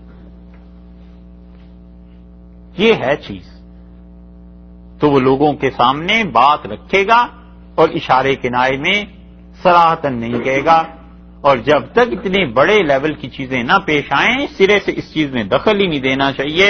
اللہ نے فرمایا ہے جو پاک دامن عورتوں پر تہمت لگاتے ہیں انہیں چاہیے کہ 4 گواہ لائیں. جب وہ 4 گواہ نہیں لا سکتے تو فجلدوہم 80 جلدتن. 3 حکم اللہ نے اس آیت میں بیان کیے ہیں. 4 نمبر آیت میں اللہ نے فرمایا انہیں 80 درے لگاؤ. ایک حکم یہ سب کے نزدیک ٹھیک ہے، اور اسے ہی کہتے ہیں یہ حد ہے. تو حد ایک چوری کی گزری، ایک زنا کی، ایک قذف کی، 3 اور 2 باقی رہ گئی، رجم کی بھی بلکہ گزر گئی، 4 اور 5ویں حد ہے شراب کی. اور وہ حضرت عمر رضی اللہ عنہ کے زمانے میں صحابہ رضی اللہ عنہ نے طے کیا تھا، کیونکہ رسول اللہ صلی اللہ علیہ وسلم کے زمانے میں اسے مارا بھی جاتا تھا، جوتے بھی مار دیتے تھے لوگ، شاخیں بھی درخت سے اتار کے مار دیتے تھے. حتیٰ کہ حضرت عمر رضی اللہ عنہ نے صحابہ رضی اللہ عنہ سے کہا کہ تم طے کرو کہ یہ حد کتنی ہونی چاہیے. اور وہ سب لوگ بیٹھے، اور سیدنا علی رضی اللہ عنہ نے کہا کہ امیر المومنین جب کوئی آدمی شراب پیتا ہے تو وہ تہمت لگاتا ہے نشے کی حالت میں، تو جو تہمت لگانے کی حد ہے وہی اس کی بھی حد ہونی چاہیے. اور صحابہ رضی اللہ عنہ نے اس پہ اتفاق کر لیا کہ 80 درے سے لگائے جائیں گے، کیونکہ وہ تہمت لگائے گا نا، تو یہ جو چیز ہے وہی وہاں بھی اپلائی کی گئی. یہ حضرت علی رضی اللہ عنہ کا جو فیصلہ تھا حضرت عمر رضی اللہ عنہ کے دور میں سارے صحابہ رضی اللہ عنہ کا اتفاق ہو گیا، اس لیے ہم کہتے ہیں وہ بھی حد ہے. یہاں اللہ نے 3 باتیں فرما دی، اور جو رسول اللہ صلی اللہ علیہ وسلم نے کہا ہے وہ بہت بڑی باتیں ہیں.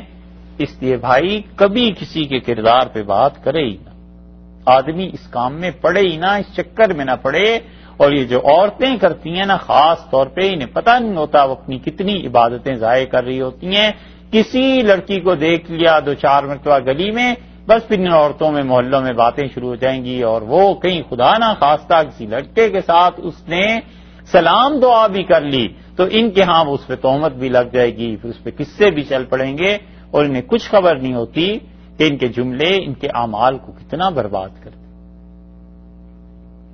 اسی لیے اللہ تعالی نے عورتوں کے متعلق زیادہ باتیں یہاں پر ارشاد فرمائی ہیں، اور حضرت عمر رضی اللہ عنہ اسی لیے فرماتے تھے کہ اس سورہ نور کو عورتیں پڑھیں تاکہ انہیں پتہ چلے کہ تہمت لگانا خاندان میں، معاشرے میں کسی بھی عورت کے کردار پہ اتنا بڑا گناہ ہے کہ خدا نے کہا ہے کہ یا تو 4 گواہ لے آئے، اور 4 گواہ نہیں لاتا تو 80 درے اس کو لگاؤ. کیوں کسی کے متعلق زبان کھولتا ہے؟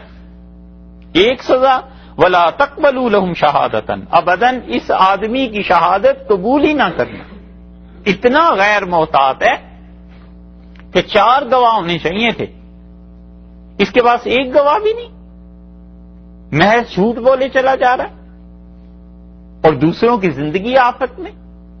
یہ تو اس سے پوچھیں جس کسی پہ تہمت لگتی ہے کہ وہ اپنی نظر میں کتنا گر جاتا ہے، پورے شہر میں مشہور ہو جاتا ہے کہ فلاں لڑکی ایسی، پورا محلہ نفرت کرنے لگتا ہے.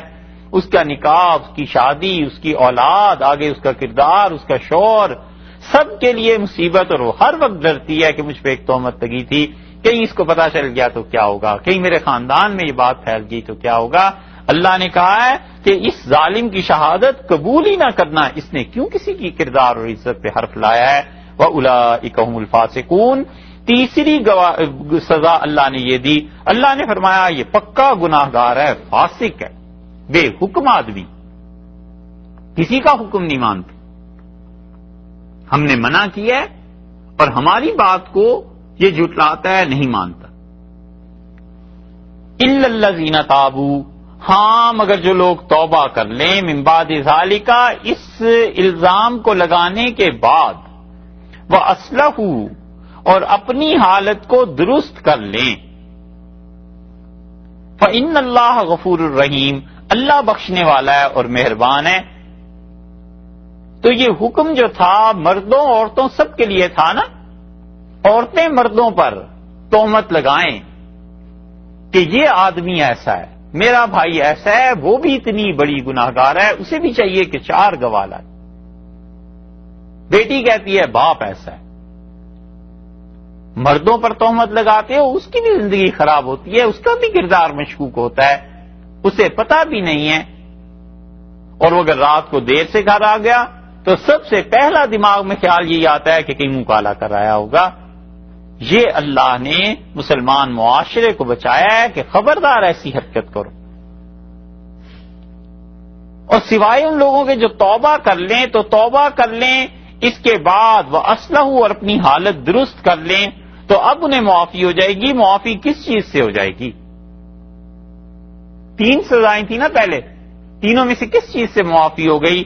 پوری امت، ائمہ 4 ساری امت اس کی قائل ہے کہ توبہ کرنے کے باوجود اگر زبان سے اس نے یہ جملہ کہہ دیا تھا، عورت نے کسی مرد کے متعلق اور مرد نے عورت کے متعلق اور مرد نے مرد کے متعلق اور عورت نے عورت کے متعلق، چاروں صورتوں میں اگر یہ جملہ کہہ دیا تھا تو 80 درے اسے پڑھنے ہی پڑھنے ہیں، 4 گواہ یا وہ لے کے آئے یا 80 درے کھائے۔ اس کی تو کوئی توبہ کے بعد بھی گنجائش نہیں ہے، توبہ کرے یا نہ کرے اس کا اور اللہ کا معاملہ ہے، سزا اس کو ملے گی۔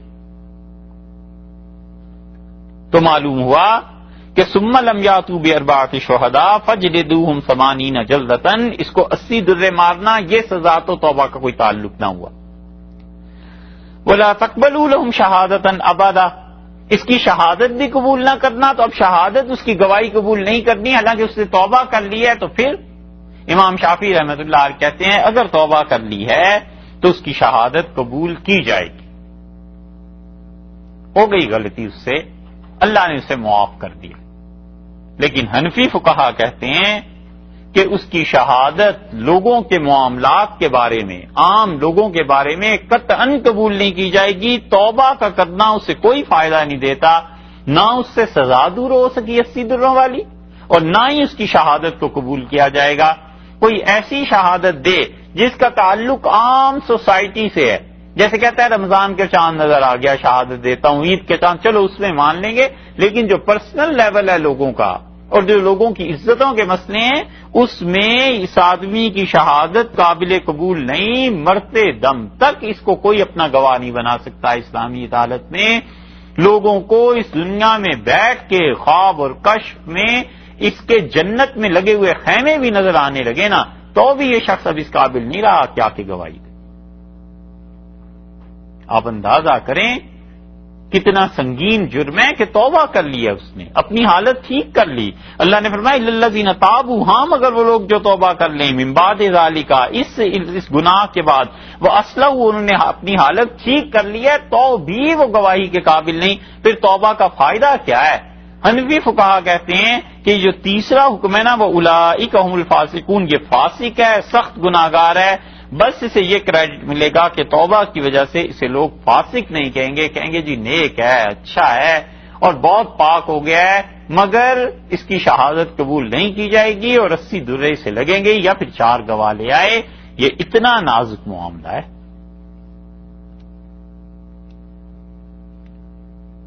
حضرت عمر رضی اللہ عنہ کے زمانے میں لڑائی ہو گئی تھی اور ایک نے دوسرے سے یہ کہہ دیا کہ نہ میری ماں بدکارہ تھی اور نہ میرا باپ خراب آدمی تھا، نہ وہ زانی تھا، اور جس آدمی کو اس نے کہا تھا وہ آ گیا حضرت عمر رضی اللہ عنہ کو، اس نے کہا مجھ پہ تہمت لگائی ہے اس نے میرے ماں باپ پہ اور آپ اس پہ حد جاری کریں۔ حضرت عمر رضی اللہ عنہ کا کون سی تہمت، اس نے یہی جملہ دوہرا دیا، اس نے کہا اس نے میری ماں کا بھی نام لیا ہے، باپ کا بھی نام لیا، اپنی ماں باپ کا، اور کہتا ہے کہ وہ بدکارہ نہیں تھے، تو اس کا مطلب یہ ہے کہ وہ میرے ماں باپ کو کہتا ہے۔ صحابہ رضی اللہ عنہ جمع ہوئے اور انہوں نے کہا اس جملے پہ اس پہ بات آئے گی یا نہیں آئے گی؟ تو ایک جماعت نے کہا کہ نہیں، اس نے اپنے ماں باپ کی تعریف کی ہے، تو حضرت عمر رضی اللہ عنہ نے کہا اسے اپنے ماں باپ کی تعریف کے لیے اور کوئی جملہ نہیں ملا تھا، یہی کہنا تھا کہ میری ماں بری نہیں تھی اور میرا باپ برا نہیں تھا، اس پہ 80 درے سے لگاؤ تاکہ اسے پتا چلے کہ دوسرے کے ماں باپ کے متعلق ایسے جملے نہیں کہتے۔ اسی لیے فقہا نے لکھا ہے کہ کسی کو اگر یہ کہہ دیا کہ ارے تیرا نسب ثابت نہیں، یا کہہ دیا کہ تم حرام سے ہو، تو بس اس پہ قذف لگے گی. یا تو وہ اس کے ماں باپ کے متعلق 4 گواہ لے کے آئے، نہیں لے کے آتا تو 80 درے اسے پڑیں گے. کیوں آخر دوسرے کے ماں باپ تک پہنچا ہے؟ کیوں اس کو کہا کہ تمہارا نسب خراب ہے؟ آپ اس گالی کا تصور کریں جو عام محلوں اور معاشروں میں بچوں کو بھی کہتے ہیں، بڑوں کو بھی کہتے ہیں، اس کے نسب کو بھی کہتے ہیں. انہیں پتا نہیں ہے کہ اللہ نے کتنا سخت حکم دیا ہے. اللہ نے کہا 80 درے مارو اس کو. یہ ہم مسلمان ہیں کیا ہیں؟ سوچیں ہم اپنے کردار کو کہ ہمارے ہاں گلی محلے میں عام کوئی بات ہی نہیں کسی بھی ماں باپ کو برا کہنا یا اس کے نسب کو تان کرنا. اور اللہ نے کہا اگر نہیں لاتے 4 گواہ تو 80 درے، اور پھر اس کی شہادت کبھی قبول نہ ہو. اور تیسری بات یہ کہ وہ فاسق ہے. الا الذین تابوا من بعد ذلک واصلحوا، ہاں وہ توبہ کر لے اور اپنی حالت ٹھیک بھی کر لے، یعنی جا کر جس پہ تہمت لگائی تھی اس سے معافی بھی مانگے. ایک جملہ کہہ دیا، قاضی نے بلا لیا، گواہ نہیں پیش ہوئے، 80 درے بھی کھائے، جا کے پھر معافی بھی مانگی کہ میں نے جو آپ کے ماں باپ پہ یا آپ پہ تہمت لگائی تھی میں جھوٹا ہوں. اب توبہ ہو گئی پکی، اللہ سے بھی معافی مانگ لی. اس کے بعد اللہ نے فرمایا فإن اللہ غفور الرحیم، اللہ بخشنے والا ہے اور مہربان ہے، وہ اپنا حق چھوڑ دے گا، لیکن یہ ضروری ہے کہ معافی مانگو تاکہ بندوں کا بھی حق پورا ہو. اور یہ سب کے لیے مرد عورت سب برابر ہیں. اس لیے آدمی 100 بار سوچے زبان سے اور ایک جملہ کہے. کسی کے متعلق اس کے کردار پہ بات کرنا کوئی چھوٹی سی چیز نہیں. شرارتیں کرتے ہیں نا بچے تو کیا کہتے ہیں؟ وہ گھر سے چلے گئے دوسرے کے بچے تو کہتے ہیں بڑا ہی فلانا ہے. یہ اس پہ تہمت ہے اس بچے پہ، اور یہ قذف ہے اس کے ماں باپ پہ، اور 80 درے اسے پڑھنے چاہیے. اب یہ اس نے کہہ دیا اور اللہ تعالیٰ اس کو سزا دے. اگر خدا اسے پاک کرنا چاہے تو اللہ پھر ایسے شکنجے میں کستا ہے کہ وہ 80 دروں کے برابر مار پڑی جاتی ہے. اسے نہیں پتا ہوتا کہ مار کیوں پڑ رہی، میں نے کوئی گناہ نہیں کیا. ارے جو تم کسی کے کردار کو کچھ کہہ رہے تھے تو وہ تھوڑا گناہ تھا. اللہ تعالیٰ نے فرمایا بخشنے والا ہے، مہربان ہے. یہ کون سی حد پوری ہو گئی؟ چوتھی؟ تیسری؟ 4 حکم تھے نا جن کے متعلق اللہ نے فرمایا سورۃ انزلناہا، یہ سورت ہم نے نازل کی، وفرضناہا، اور ہم نے اس کے حکم فرض کیے ہیں. تو پہلا حکم تو جو تھا دوسری آیت الزانیۃ والزانی، دوسرا حکم جو تھا وہ تیسری آیت الزانی لا ینکح الا زانیۃ، اور تیسرا حکم تھا کہ والذین یرمون المحصنات. اب چوتھا حکم. سوال یہ پیدا ہوتا ہے کہ تہمت لگانے میں 4 گواہ لانے ہیں، اور خود کسی انسان کا اپنی بیوی کے معاملے میں ایسے ہی ہو جائے، اور بیوی اپنے شوہر کو دیکھ لے کہ اس نے وہ بدکاری کر رہا ہے، اور شوہر اپنی بیوی کے متعلق دیکھ لے کہ وہ ایسی حرکت کر رہی ہے، تو وہ کیا کرے؟ اللہ نے فرمایا والذین یرمون ازواجہم، اور جو لوگ تہمت لگاتے ہیں اپنی بیویوں پر، ولم یکن لہم شہداء، اور ان کے پاس کوئی گواہ نہیں ہوتے، الا انفسہم، سوائے ان کی اپنی جان کے، کوئی گواہ نہیں ہوتا. جی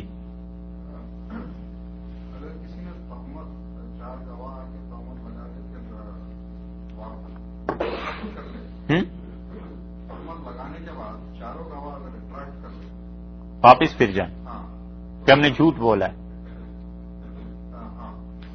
سب کو 80 درے لگیں.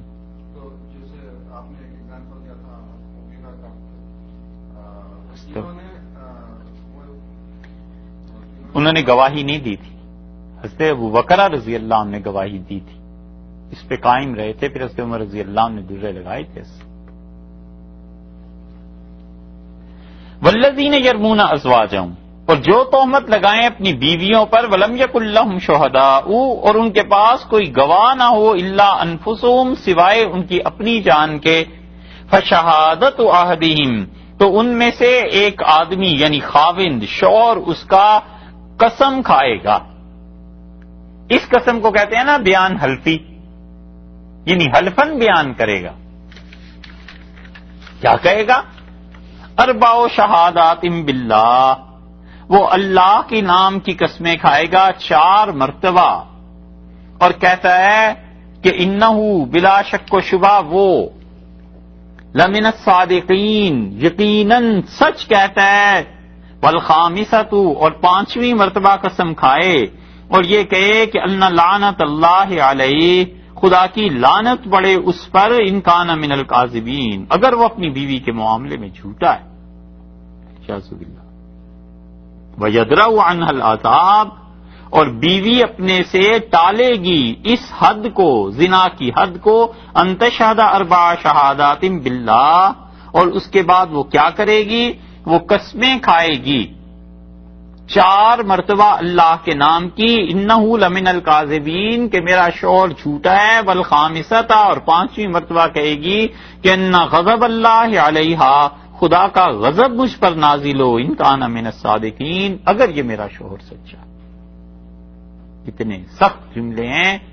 اللہ نے کہا ہے کہ کوئی بھی اپنی بیوی پر جب تہمت لگائے تو یہ 4 مرتبہ قسم کھائے شوہر، اور 5ویں مرتبہ کہے کہ اللہ کی لعنت پڑے، اور 4 مرتبہ بیوی قسم کھائے، 4 گواہوں کے قائم مقام ہو گئی نا سب چیزیں، اور 5ویں مرتبہ کہے خدا کا غضب ٹوٹے مجھ پہ اگر میرا شوہر یہ جو ہے وہ سچا.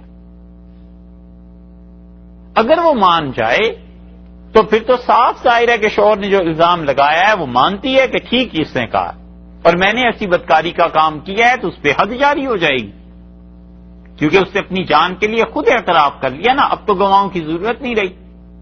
اور اگر وہ کہتی ہے، انکار کرتی ہے کہ میں نے ایسا کام نہیں کیا، اور شوہر کہتا ہے اس نے کیا ہے، تو اب نتیجہ کیا نکلا؟ اس لیے جو احادیث اس معاملے میں آئی ہیں لعان کے متعلق، وہ آپ دیکھیں تو یہ سارا مسئلہ بہت واضح ہو جاتا ہے. حدیث میں آیا ہے لعان کے متعلق کہ رسول اللہ صلی اللہ علیہ وسلم کے سامنے ایسی چیزیں آئیں، اور حضرت صلی اللہ علیہ وسلم نے اس کے متعلق فیصلے اس کے بعد کیے ہیں جب یہ آیات نازل ہوئیں.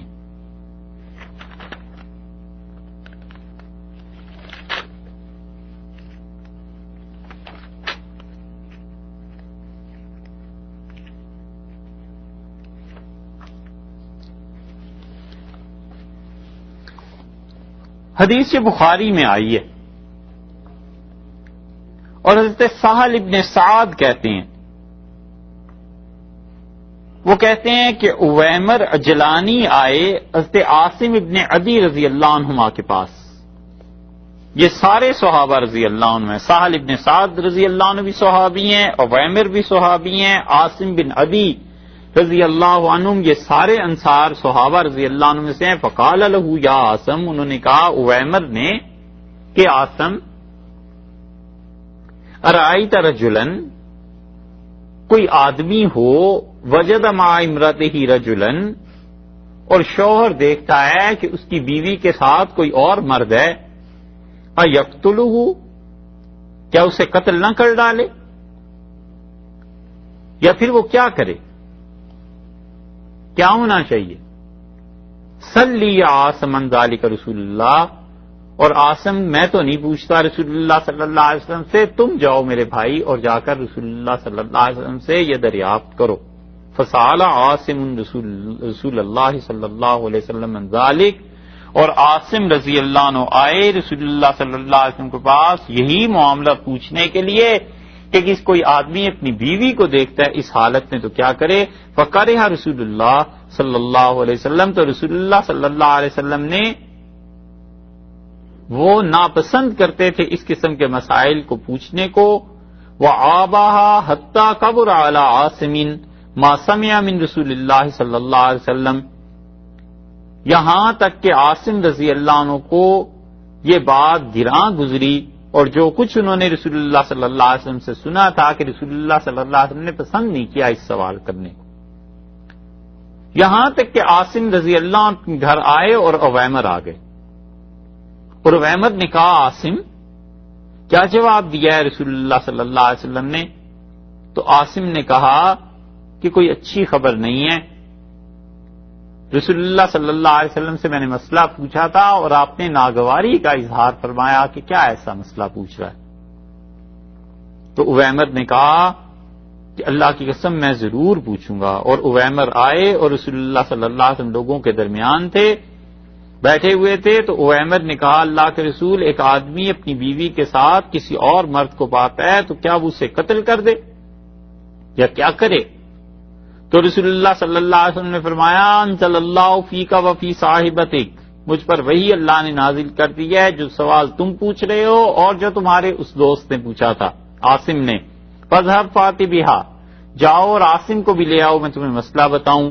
قال سہل، اور سہل بن سعد رضی اللہ عنہ نے کہا فتلعنا، کہ وہ دونوں آپس میں لعان کریں. لعان کا مطلب وہ اس پہ لعنت کرے، وہ اس پہ لعنت کرے. آپس میں میاں بیوی ایک دوسرے کو 4 مرتبہ قسم کھا کے 5ویں مرتبہ لعنت کی بددعا وہ دے اور بیوی غضب خدا کا، یہ جو بھی گزرا ہے نا، اس کو کہتے ہیں لعان، کہ دونوں ایک دوسرے پہ لعنت کریں.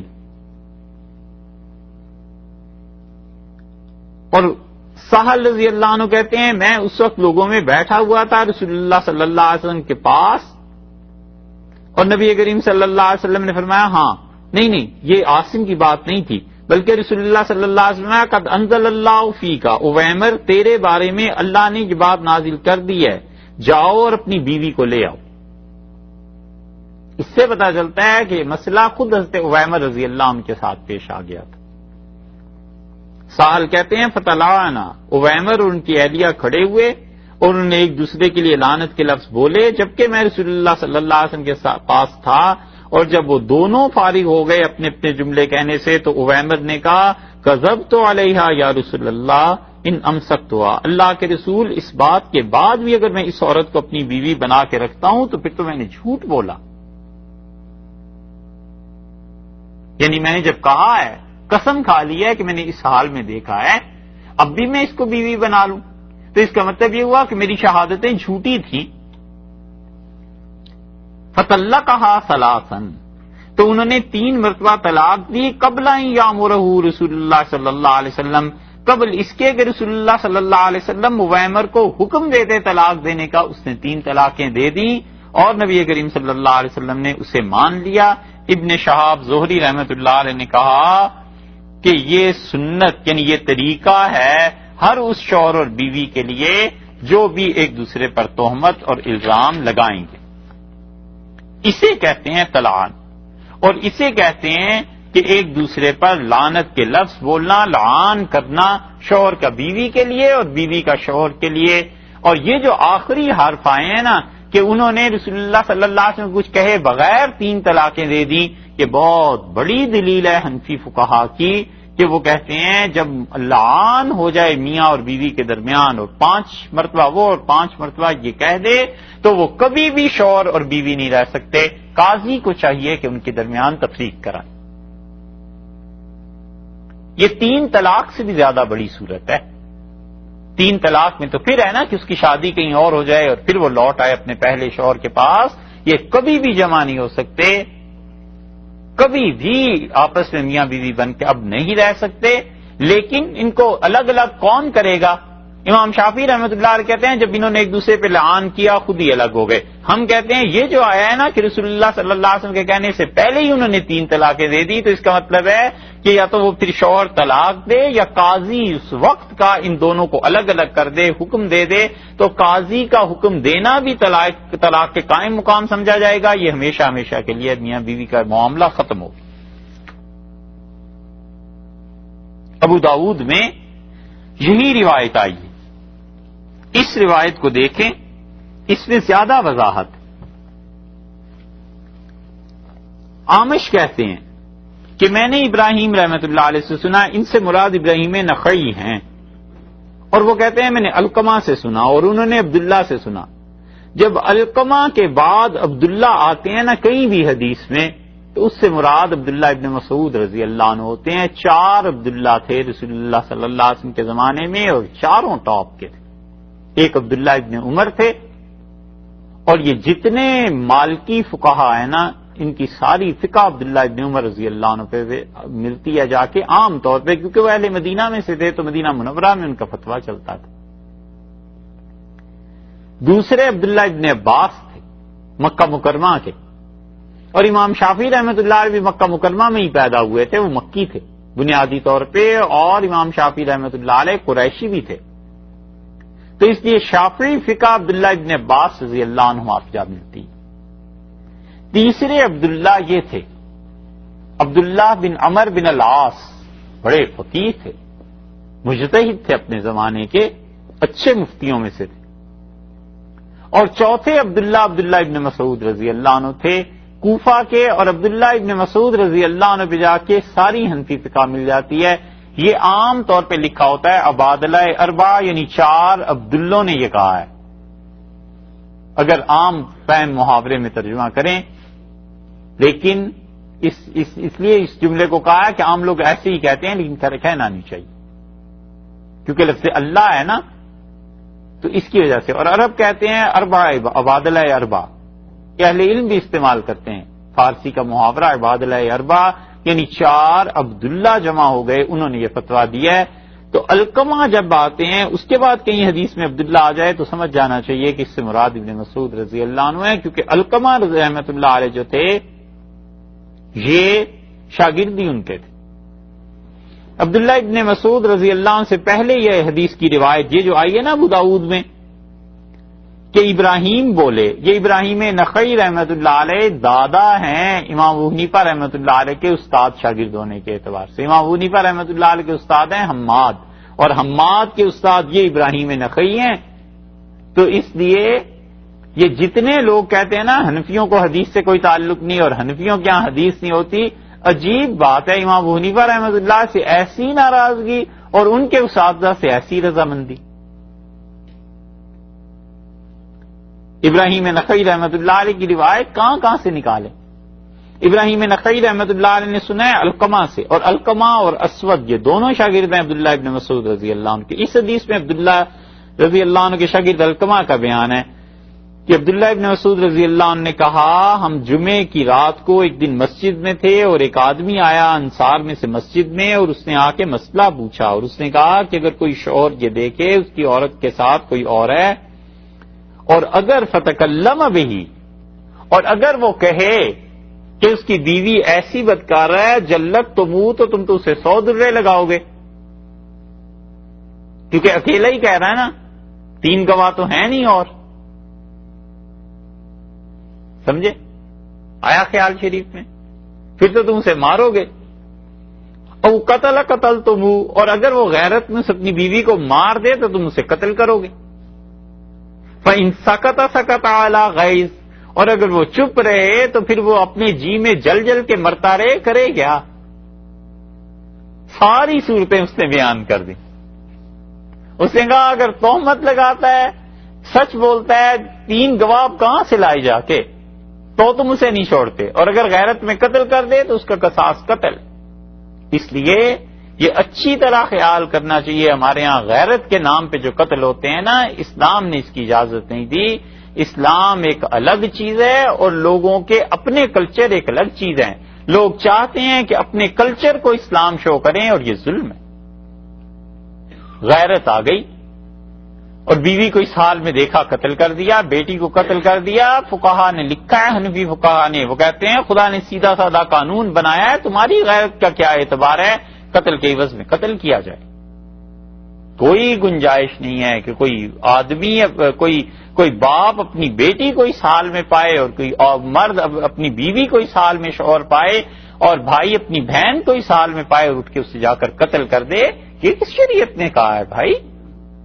شریعت نے قوانین دیے ہیں، ان کی پابندی کرنی ہے۔ اس غیرت کا وہ نام نہیں ہے جو لوگ سمجھے بیٹھے۔ یہ ہیں چیزیں ہمارے ہاں جو لوکل کلچر ہیں، لوگ کہتے ہیں بس یہی دین ہو جائے۔ اسی لیے اس نے کہا ہے کہ 3 صورتیں ہیں، یا تو اسے قتل کر دے تو پھر تم قتل کرو گے، اگر وہ کہتا ہے ایسے ہے تو تم کہتے ہو تہمت ہے، درے لگاؤ، اور تیسری صورت یہ ہے کہ وہ چپ کر جائے تو زندگی میں کیسے آخر زندگی گزرے گی؟ واللہ لأسألن عنہ رسول اللہ صلی اللہ علیہ وسلم، اس نے کہا اللہ کی قسم میں رسول اللہ صلی اللہ علیہ وسلم سے ضرور پوچھوں گا کہ اس مسئلے کا حل کیا ہے۔ فلما کان من الغد، اور جب اگلا دن آیا وہ آئے رسول اللہ صلی اللہ علیہ وسلم کے پاس اور عرض کیا کہ اللہ کے رسول، اگر کوئی مرد اپنی بیوی کے ساتھ کسی کو پاتا ہے اور اس کو آ کے ذکر کرتا ہے تو جلت تو وہ آپ سب حکم دیں گے کہ اسے درے لگاؤ، اور اگر وہ قتل کر آئے تو اسے قتل کیا جائے، اور اگر چپ رہتا ہے تو غصے کے مارے کیا کرے؟ فقال اللہ مفتح، تو رسول اللہ صلی اللہ علیہ وسلم خاموش ہو گئے اور فرمایا اللہ اس مسئلے کو حل فرما دے۔ وجعل يدعو فنزلت آیت اللعان، تو یہ لعان کی آیت نازل ہو گئی اس آدمی کے مسئلے کے حل کے لیے، اور اللہ نے فرمایا کہ جو لوگ اپنی بیویوں پر تہمت لگاتے ہیں اور ان کے پاس 4 گواہ نہیں ہیں، پھر وہ ساری آیت فَأُبْتُلِيَ بِهِ ذَلِكَ الرَّجُلُ مِن بَيْنِ النَّاسِ، اور یہی آدمی جو پوچھنے آیا تھا لوگوں میں اسی فتنے میں اسی امتحان میں یہ پڑ گیا، اور وہ آیا اور اپنی بیوی کو لے کے رسول اللہ صلی اللہ علیہ وسلم کے پاس لعان کے لیے، اور دونوں نے قسمیں کھائیں، اور 4 مرتبہ جب شوہر نے کہا قسم کھا کے کہ انہ لمن الصادقین، کہ میں سچ کہتا ہوں میری بیوی ایسے ہے، اور پھر 5ویں قسم کھانے لگا کہ اگر وہ جھوٹا ہے تو رسول اللہ صلی اللہ علیہ وسلم نے فرمایا ماہ رک جا نہ، اس نے 5ویں قسم کھائی۔ فذهبت لتلطعن، وہ عورت اٹھی قسمیں کھانے کے لیے اور اس نے چاہا کہ اپنے شوہر کو جواب دے، فقال لها النبی صلی اللہ علیہ وسلم، اور رسول اللہ صلی اللہ علیہ وسلم نے اسے منع کیا، فرمایا ماں رک جا۔ فابت، اس نے انکار کیا، ففعلت، اور وہ قسمیں کھا گئی 5۔ فلما ادبرا، اور جب انہوں نے منہ پھیر لیا چلے گئے لعان کے بعد، تو رسول اللہ صلی اللہ علیہ وسلم لعلها ان تجیء به اسود جعدا، ممکن ہے اس لڑکی کے ہاں کوئی بچہ پیدا ہو جو رنگت میں سیاہ ہو اور جعدن حبشیوں جیسے اس کے بال ہوں، اور پھر جب بچہ پیدا ہوا تو وہ ایسے ہی تھا۔ ہلال ابن امیہ کہتے ہیں، اور وہ کہتے ہیں کہ قذف امراتہ، ہلال ابن امیہ کی روایت عبداللہ ابن عباس رضی اللہ عنہ نے بیان کی، اور انہوں نے کہا کہ ہلال ابن امیہ نے اپنی بیوی پر تہمت لگائی رسول اللہ صلی اللہ علیہ وسلم کے سامنے اور کہا کہ شریک بن سہما جو تھے یہ میری بیوی کے ساتھ ملوث ہیں، تو رسول اللہ صلی اللہ علیہ وسلم البینہ او حد فی ظاہرک، یا تو تم گواہ لے آؤ اور یا پھر تمہیں اب کوڑے پڑیں گے۔ فقال یا رسول اللہ، انہوں نے کہا اللہ کے رسول آپ خود فرمائیں کہ ایک آدمی دیکھتا ہے اپنی بیوی کے ساتھ کسی آدمی کو یلتمس البینہ، تو کیا وہ گواہوں کو ڈھونڈنے جائے گا کہ گواہ آئیں اور گواہی دیں؟ تو رسول اللہ صلی اللہ علیہ وسلم فرمایا البینہ، گواہ لاؤ، وَإِلَّا فَحَدٌّ فِي ظَهْرِكَ، وگرنہ تمہیں کوڑے پڑیں گے۔ تو ہلال نے کہا وَالَّذِي بَعَثَكَ بِالْحَقِّ نَبِيًّا، اس اللہ کی قسم جس نے آپ کو سچا نبی بنا کے بھیجا ہے، انی لصادق، میں سچ بولتا ہوں آپ کے سامنے، وَلَيَنزِلَنَّ اللَّهُ فِي أَمْرِي، یا تو اب خدا کوئی وحی نازل کرے میرے معاملے میں جو میری کمر کو پیٹھ کو بچا لے کوڑوں کے پڑنے سے، میں بالکل سچ کہتا ہوں۔ تو اللہ نے یہ آیت نازل کر دی، قرأ، اور انہوں نے پڑھا حتی بلغ من الصادقین، یہاں تک کہ اس آیت میں جب صادقین کے لفظ پہ پہنچے تو رسول اللہ صلی اللہ علیہ وسلم ہٹ گئے اور آپ نے فرمایا جاؤ اور بیوی کو بھی بلاؤ۔ یہ دونوں آئے، ہلال ابن امیہ کھڑے ہوئے اور انہوں نے قسمیں کھائیں، اور رسول اللہ صلی اللہ علیہ وسلم بار بار کہتے تھے اللہ یعلم ان احدکما کاذب، اللہ خوب جانتا ہے تم میاں بیوی میں سے ایک جھوٹ بول رہا ہے، فہل منکما من تائب، تم میں سے کوئی توبہ کر لے، کوئی ہے جو معاف کر دے، کوئی ہے جو اللہ سے معافی مانگ لے۔ ثم قامت فشاہدت، وہ لڑکی کھڑی ہوئی اور اس نے بھی قسمیں کھا لی۔ فلما كانت عند الخامسہ، اور جب 5ویں قسم پہ وہ پہنچی کہ اللہ کا غضب اس پہ پڑے اگر اس کا شوہر سچ بولتا ہے، قالوا لها، صحابہ رضی اللہ عنہم نے اس سے کہا انہا موجبۃ، اس پہ اللہ کا غضب نازل ہو جائے گا، اللہ کا غضب تجھ پہ ٹوٹے گا۔ ابن عباس رضی اللہ عنہ نے کہا فتلقات، تو وہ رک گئی، ونقصت، اور وہ دیکھنے لگی ادھر ادھر اور پلٹی اپنی قسم سے، یعنی پورا اظہار اس کا ہو رہا تھا کہ اب یہ سچ بات کہہ دے گی، حتی ظننا انہا سترجع، اور ہمیں خیال ہوا کہ اب یہ اگلا جملہ یہی کہے گی کہ اس کا شوہر سچا ہے۔ فقالت، بولی اور کہنے لگی لا افضح قومی سائر اليوم، میں ہمیشہ ہمیشہ کے لیے اپنے خاندان پہ تو تہمت لگانے سے رہی، فمزت، اور کہہ گزری 5ویں بار بھی۔ فقال النبی صلی اللہ علیہ وسلم، رسول اللہ صلی اللہ علیہ وسلم نے فرمایا ان کے اس لعان کے بعد کہ اب سے روحا، غور کرنا، فإن جاءت به اکحل العینین، اس کے ہاں اگر بچہ پیدا ہو ایسا جس کی آنکھوں میں اکحل العینین، قدرتی طور پہ آنکھوں میں سرما لگا ہوتا ہے نا، بعض ہیں کجلائی بھی، ہاں یہ یوپی ہے۔ اچھا، دیکھنا ایسا بچہ پیدا ہو جس کی آنکھوں میں پیدائشی طور پر سرما لگا ہوا ہو، سابغ الیتین، اور اس کی کمر پیٹھ اچھی مضبوط ہو، اور اس کے دونوں خدلج الساقین، اور دونوں پنڈلیاں اس کی خوب گٹھی ہوئی ہوں، فہو لشریک ابن سہمہ، تو شریک بن سہمہ کا بیٹا ہوگا۔ یہ جو ہلال نے کہا یہ صحیح کہا۔ فجاءت بہ کذالک، اور جب بچہ پیدا ہوا تو لوگوں نے کہا اللہ کے رسول ایسے ہی ہے۔ فقال النبی صلی اللہ علیہ وسلم، رسول اللہ صلی اللہ علیہ وسلم، لولا ما مضى من کتاب اللہ، اگر خدا کی کتاب نے یہ فیصلہ نہ کیا ہوتا، لکان لی ولہا شان، تو میں اس کے ساتھ وہ کچھ کرتا، اس عورت کے ساتھ کہ یاد رکھتے لوگ میرا اور اس عورت کا معاملہ، شان لوگوں کے یاد کرنے کے قابل ہوتا، کیونکہ پتہ چل گیا نا کہ وہ بچہ ہلال کا نہیں تھا، شریک کا۔ یہ حدیث اور واضح کرتی ہے۔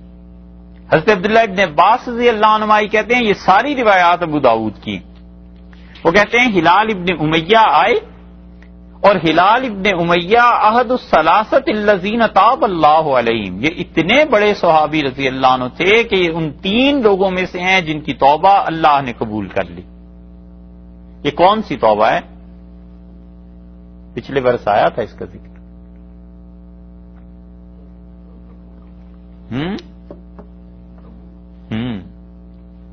یہ وہ 3 آدمی جو رہ گئے تھے نا اس غزوہ تبوک میں پیچھے، اور ان کی توبہ قبول ہوئی تھی، یہ وہ ہیں۔ فجاء من ارضہ عشاء، وہ اپنے جگہ سے آئے، اپنے محلے سے رات کو عشاء کے وقت، فوجد عند اہلہ رجلا، وہ گئے اپنی زمین میں، گھر میں گئے تو انہوں نے دیکھا اپنی گھر والوں کے ساتھ کسی آدمی کو، فرآ بعینیہ، انہوں نے اپنی آنکھوں سے اس حرکت کو دیکھ لیا، وسمع باذنیہ، اور انہوں نے اپنے باذنیہ اپنے کانوں سے ان کی آوازیں سن لی، فلم یہجہ، اور انہوں نے کچھ نہیں کہا، چپ کر گئے، حتی اصبح، یہاں تک کہ صبح ہو گئی۔ پھر وہ آئے رسول اللہ صلی اللہ علیہ وسلم کے پاس اور عرض کیا اللہ کے رسول، کل رات عشاء کے بعد میں اپنے گھر گیا تھا، میں نے وہاں ایک آدمی کو دیکھا ہے، اور میں نے اپنی آنکھوں سے یہ حرکت دیکھی ہے، اور میں نے اپنی کانوں سے آواز سنی ہے، فکرہ رسول اللہ صلی اللہ علیہ وسلم ما جاء بہ واشتد علیہ، رسول اللہ صلی اللہ علیہ وسلم نے شدید ناگواری کا اظہار کیا، سخت بات ارشاد فرمائی، مطلب چھوڑو اس بات کو۔ فنزلت، تو یہ آیت نازل ہوئی اس سورہ نور کی، اور اللہ نے کہا 4 مرتبہ قسمیں کھائیں، پھر 5ویں مرتبہ یہ الآیتین کلتیہما، یہ دونوں آیتیں نازل ہوئیں۔ فسری عن رسول اللہ صلی اللہ علیہ وسلم، رسول اللہ صلی اللہ علیہ وسلم پہ جب وحی کی یہ کیفیت ختم ہوئی تو آپ نے کہا ابشر یا ہلال مبارک ہو، قد جعل اللہ عز وجل لک فرجا، اللہ نے تیرے لیے بہت آسان بات کر دی، ومخرجا، اور جو مسئلہ تھا اس کا حل اللہ نے دے دیا اس مصیبت سے نکلنے کا۔ قالا ہلال نے کہا قد کنت ارجو ذاک من ربی، اللہ کے رسول مجھے اپنے پروردگار سے یہی توقع تھی، مجھے اللہ سے یہی امید تھی کہ وہ مجھے اس طرح نہیں چھوڑے گا۔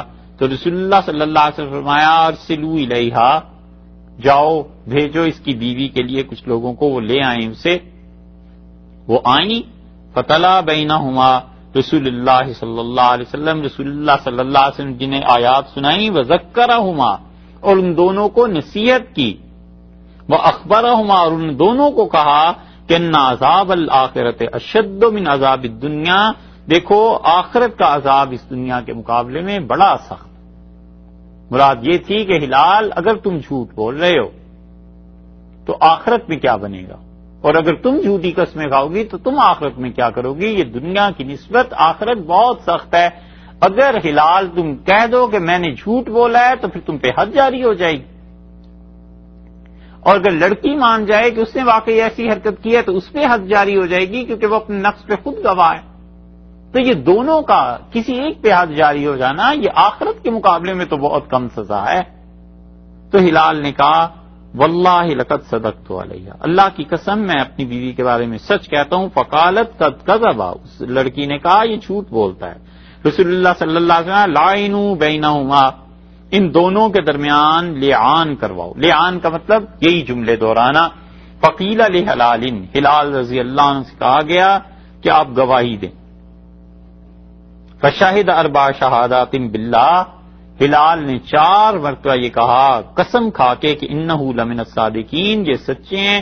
فلما کانت الخامسہ، جب 5ویں مرتبہ قسم کھانے لگے تو قیل لہ، ہلال سے لوگوں نے کہا یا ہلال اتق اللہ، ہلال اللہ سے ڈر، اللہ دنیا کا عذاب یہ آخرت کے مقابلے میں تھوڑا ہے۔ وَإِنَّ هَذِهِ الْمَوْجِبَةُ الَّتِي تُوجِبُ عَلَيْكَ الْعَذَابَ، اور یہ 5ویں قسم کھانی ہے نا، خدا کا عذاب تجھ پہ آ جائے گا، تو اپنے لیے خدا کا عذاب مانگ لے گا، مت کھا۔ ہلال بولے، انہوں نے کہا واللہ لا يعذبنی اللہ علیہا، خدا کی قسم اللہ اس پہ مجھے عذاب نہیں دے گا، بالکل ایسے ہی جیسے تم لوگ مجھ پہ حد جاری نہیں کرو گے، خدا بھی عذاب نہیں دے گا، کیونکہ وہ جانتا ہے کہ میں سچ کہہ رہا ہوں۔ پھر انہوں نے 5ویں قسم کھائی اور ان کا اللہ کی لعنت ہو اگر وہ جھوٹوں میں سے ہیں۔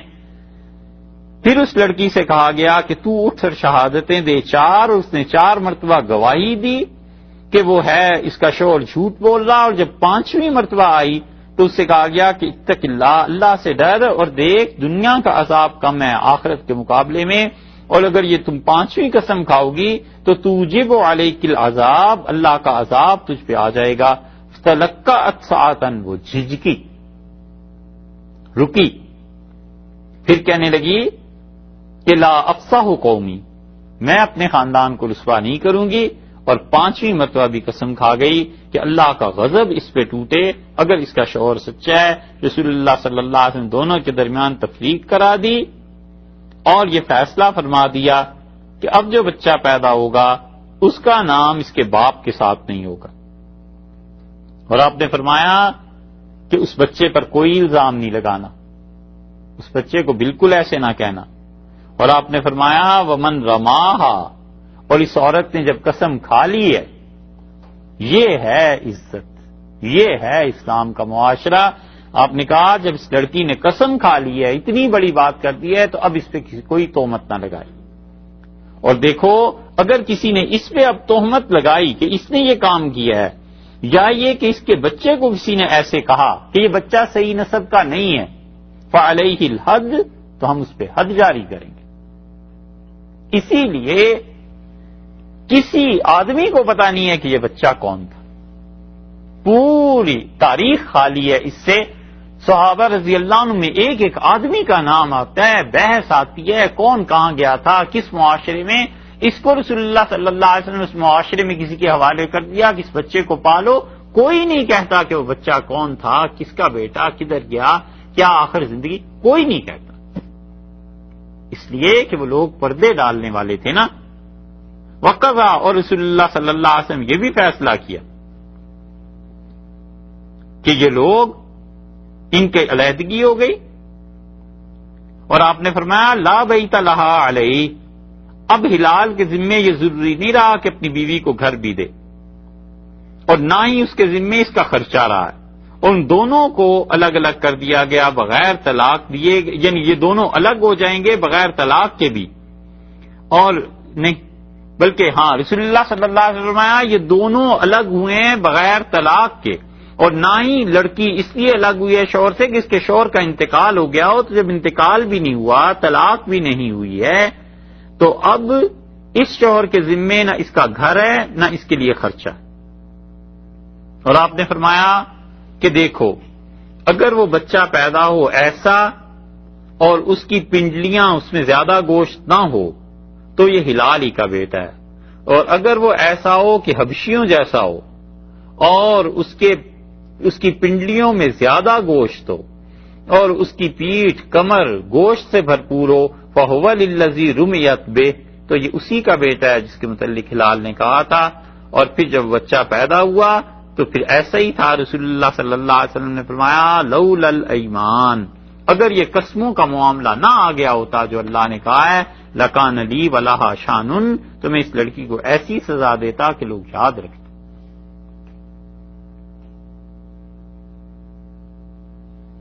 یہ ساری احادیث ایسے ہی، اس لیے یہ ہے وہ اصل چیز کہ آدمی جب اپنی بیوی کے معاملے میں دیکھے گا تو پھر کیا کہے گا؟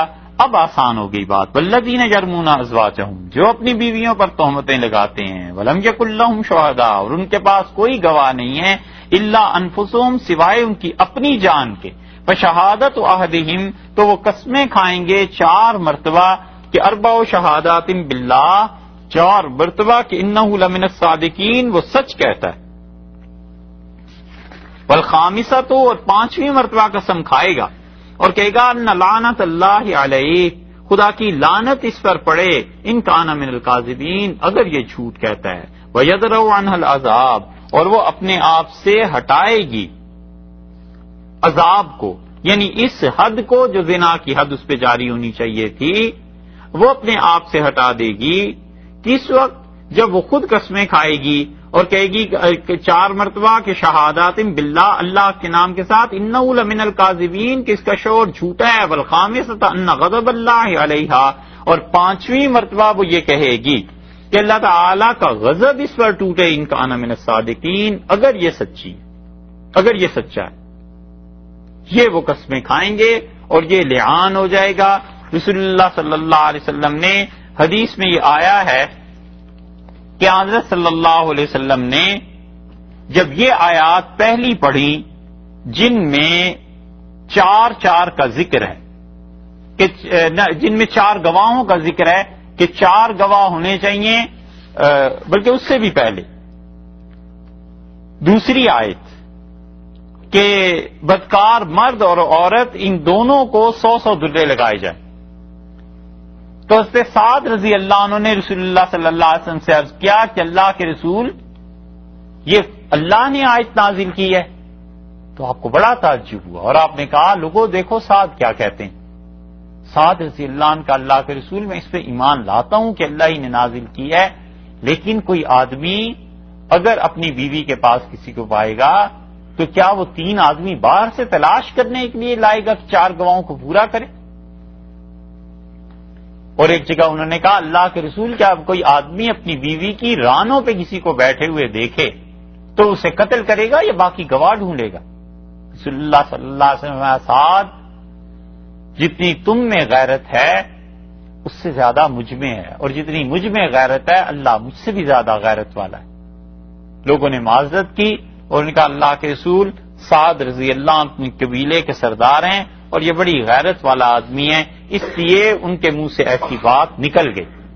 حضرت سعد رضی اللہ عنہ کی غیرت کا یہ حال تھا کہ وہ جہاں شادی کر لیتے تھے، کسی کو طلاق دے دیتے تھے تو لوگ اس لڑکی سے شادی نہیں کرتے تھے، کہتے تھے سعد رضی اللہ عنہ ناراض نہ ہو، ان کی عزت، ادب یا احترام یا دبدبہ، روب، سب چیزیں شامل تھیں۔ اور پھر انہوں نے جب یہ بات کی تو رسول اللہ صلی اللہ علیہ وسلم سعد ایسے مت کہو، اللہ بڑی غیرت والا ہے، اور اللہ نے یہ آیات نازل کر دی۔ اللہ نے کہا بیوی کا اگر مسئلہ ہے تو پھر یہ ہے وَلَوْلَا فَضْلُ اللَّهِ عَلَيْكُمْ وَرَحْمَتُهُ، اور اگر اللہ کا فضل نہ ہوتا اور اللہ کی رحمت تمہارے شامل حال نہ ہوتی پھر کیا ہوتا؟ وَأَنَّ اللَّهَ تَوَّابٌ حَكِيمٌ، اور اگر اللہ تمہاری بہت سی توبہ قبول کرنے والا نہ ہوتا اور اللہ اگر حکمت والا نہ ہوتا تو پھر ان حرکتوں پہ کیا کچھ ہوتا۔ اس میں ایک بات ہے سمجھنے کی، اور وہ یہ ہے کہ ولولا فضل اللہ علیکم ورحمتہ، اگر اللہ کا فضل اور اس کی رحمت تمہارے شامل حال نہ ہوتی تو یہ شرط ہو گئی نا، اس کا کوئی جواب بھی تو ہونا چاہیے. کلام کو دیکھیں، شرط اور جواب دونوں ہی آتے ہیں. کہتا ہے اگر میں گیا تو کتاب خرید لاؤں گا، تو یہ تو کے بعد کا حصہ کہ کتاب خرید لاؤں گا، اس شرط کا ہی تو جواب ہے کہ اگر میں گیا تو یہ کام کر دوں گا، اگر میں نے دیکھا تو آپ کو بتا دوں گا. یہاں پر اللہ تعالی نے شرط تو بیان کر دی، ولولا فضل اللہ علیکم ورحمتہ، اور اگر اللہ کا فضل اس کی رحمت نہ ہوتی پھر کیا ہوتا؟ کچھ نہیں کہا. اور اس میں دوسری بات یہ بھی خیال کرنے کی ہے کہ بعض لوگ یہاں آ کر رک جاتے ہیں کہ اگر اللہ کا فضل اور اس کی رحمت نہ ہوتی تو پھر کیا ہوتا. یہاں اس کا جواب تلاش کرتے ہیں نا.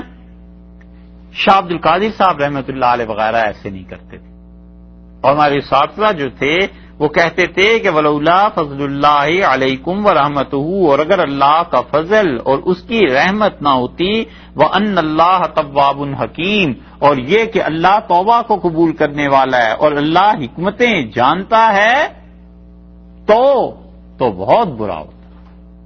وہ کہتے تھے تین چیزیں مشترک ہیں، اللہ کا فضل، اس کی رحمت، اس کا توبہ کو قبول کرنا، اس کا حکمت والا ہونا، ان چاروں کے بعد جواب آئے گا، یہ دو کے بعد جواب نہیں آئے گا. اگر دو کے بعد آپ جواب کریں گے تو پھر یہ بات ہو جائے گی کہ اگر اللہ کا فضل اور اس کی رحمت نہ ہوتی تو پھر بہت کچھ ہو جاتا. وَأَنَّ اللَّهَ تَوَّابٌ حکیم، اور لوگوں اللہ توبہ کو قبول کرتا ہے، حکمت جانتا ہے، پھر تو یوں ہو جاتا ہے نا. لیکن وہ کہتے تھے ایسے نہیں ہے. شاہ عبد القادر صاحب رحمۃ اللہ علیہ کے ترجمہ بھی دیکھ لیں، وہ بھی ایسے ہی ہے. وہ ہمارے اساتذہ بھی کہتے تھے کہ اگر اللہ کا فضل نہ ہوتا، اس کی رحمت نہ ہوتی، اور یہ کہ اللہ توبہ کو قبول کرنے والا نہ ہوتا اور اللہ حکمتیں نہ جانتا ہوتا، تو پھر تمہارے ساتھ بڑا برا ہوتا. اللہ نے جو حکم نازل کیے ہیں نا، یہ خدا نے بڑی حکمت کے ساتھ نازل کیے. حضرت کا ترجمہ دیکھیں تو فرماتے ہیں ولولا فضل اللہ علیکم، اور کبھی نہ ہوتا اللہ کا فضل تمہارے اوپر، ورحمتہ، اور اس کی مہر، وَأَنَّ اللَّهَ تَوَّابٌ حکیم، اور یہ کہ اللہ معاف کرنے والا ہے، حکمتیں جانتا، تو کیا کچھ ہوتا. اب تو کیا کچھ ہوتا یہ تو کسی چیز کا ترجمہ نہیں، لیکن اس کو آخر پہ لائیں کہ اگر ایسے نہ ہوتا تو کیا کچھ ہوتا، یعنی بہت کچھ ہو جاتا. اس کو آخر پر لے آئے ہیں تو مطلب یہ ہوا کہ وہ شرط میں ساری چیزیں شامل کر کے پھر اس کا جواب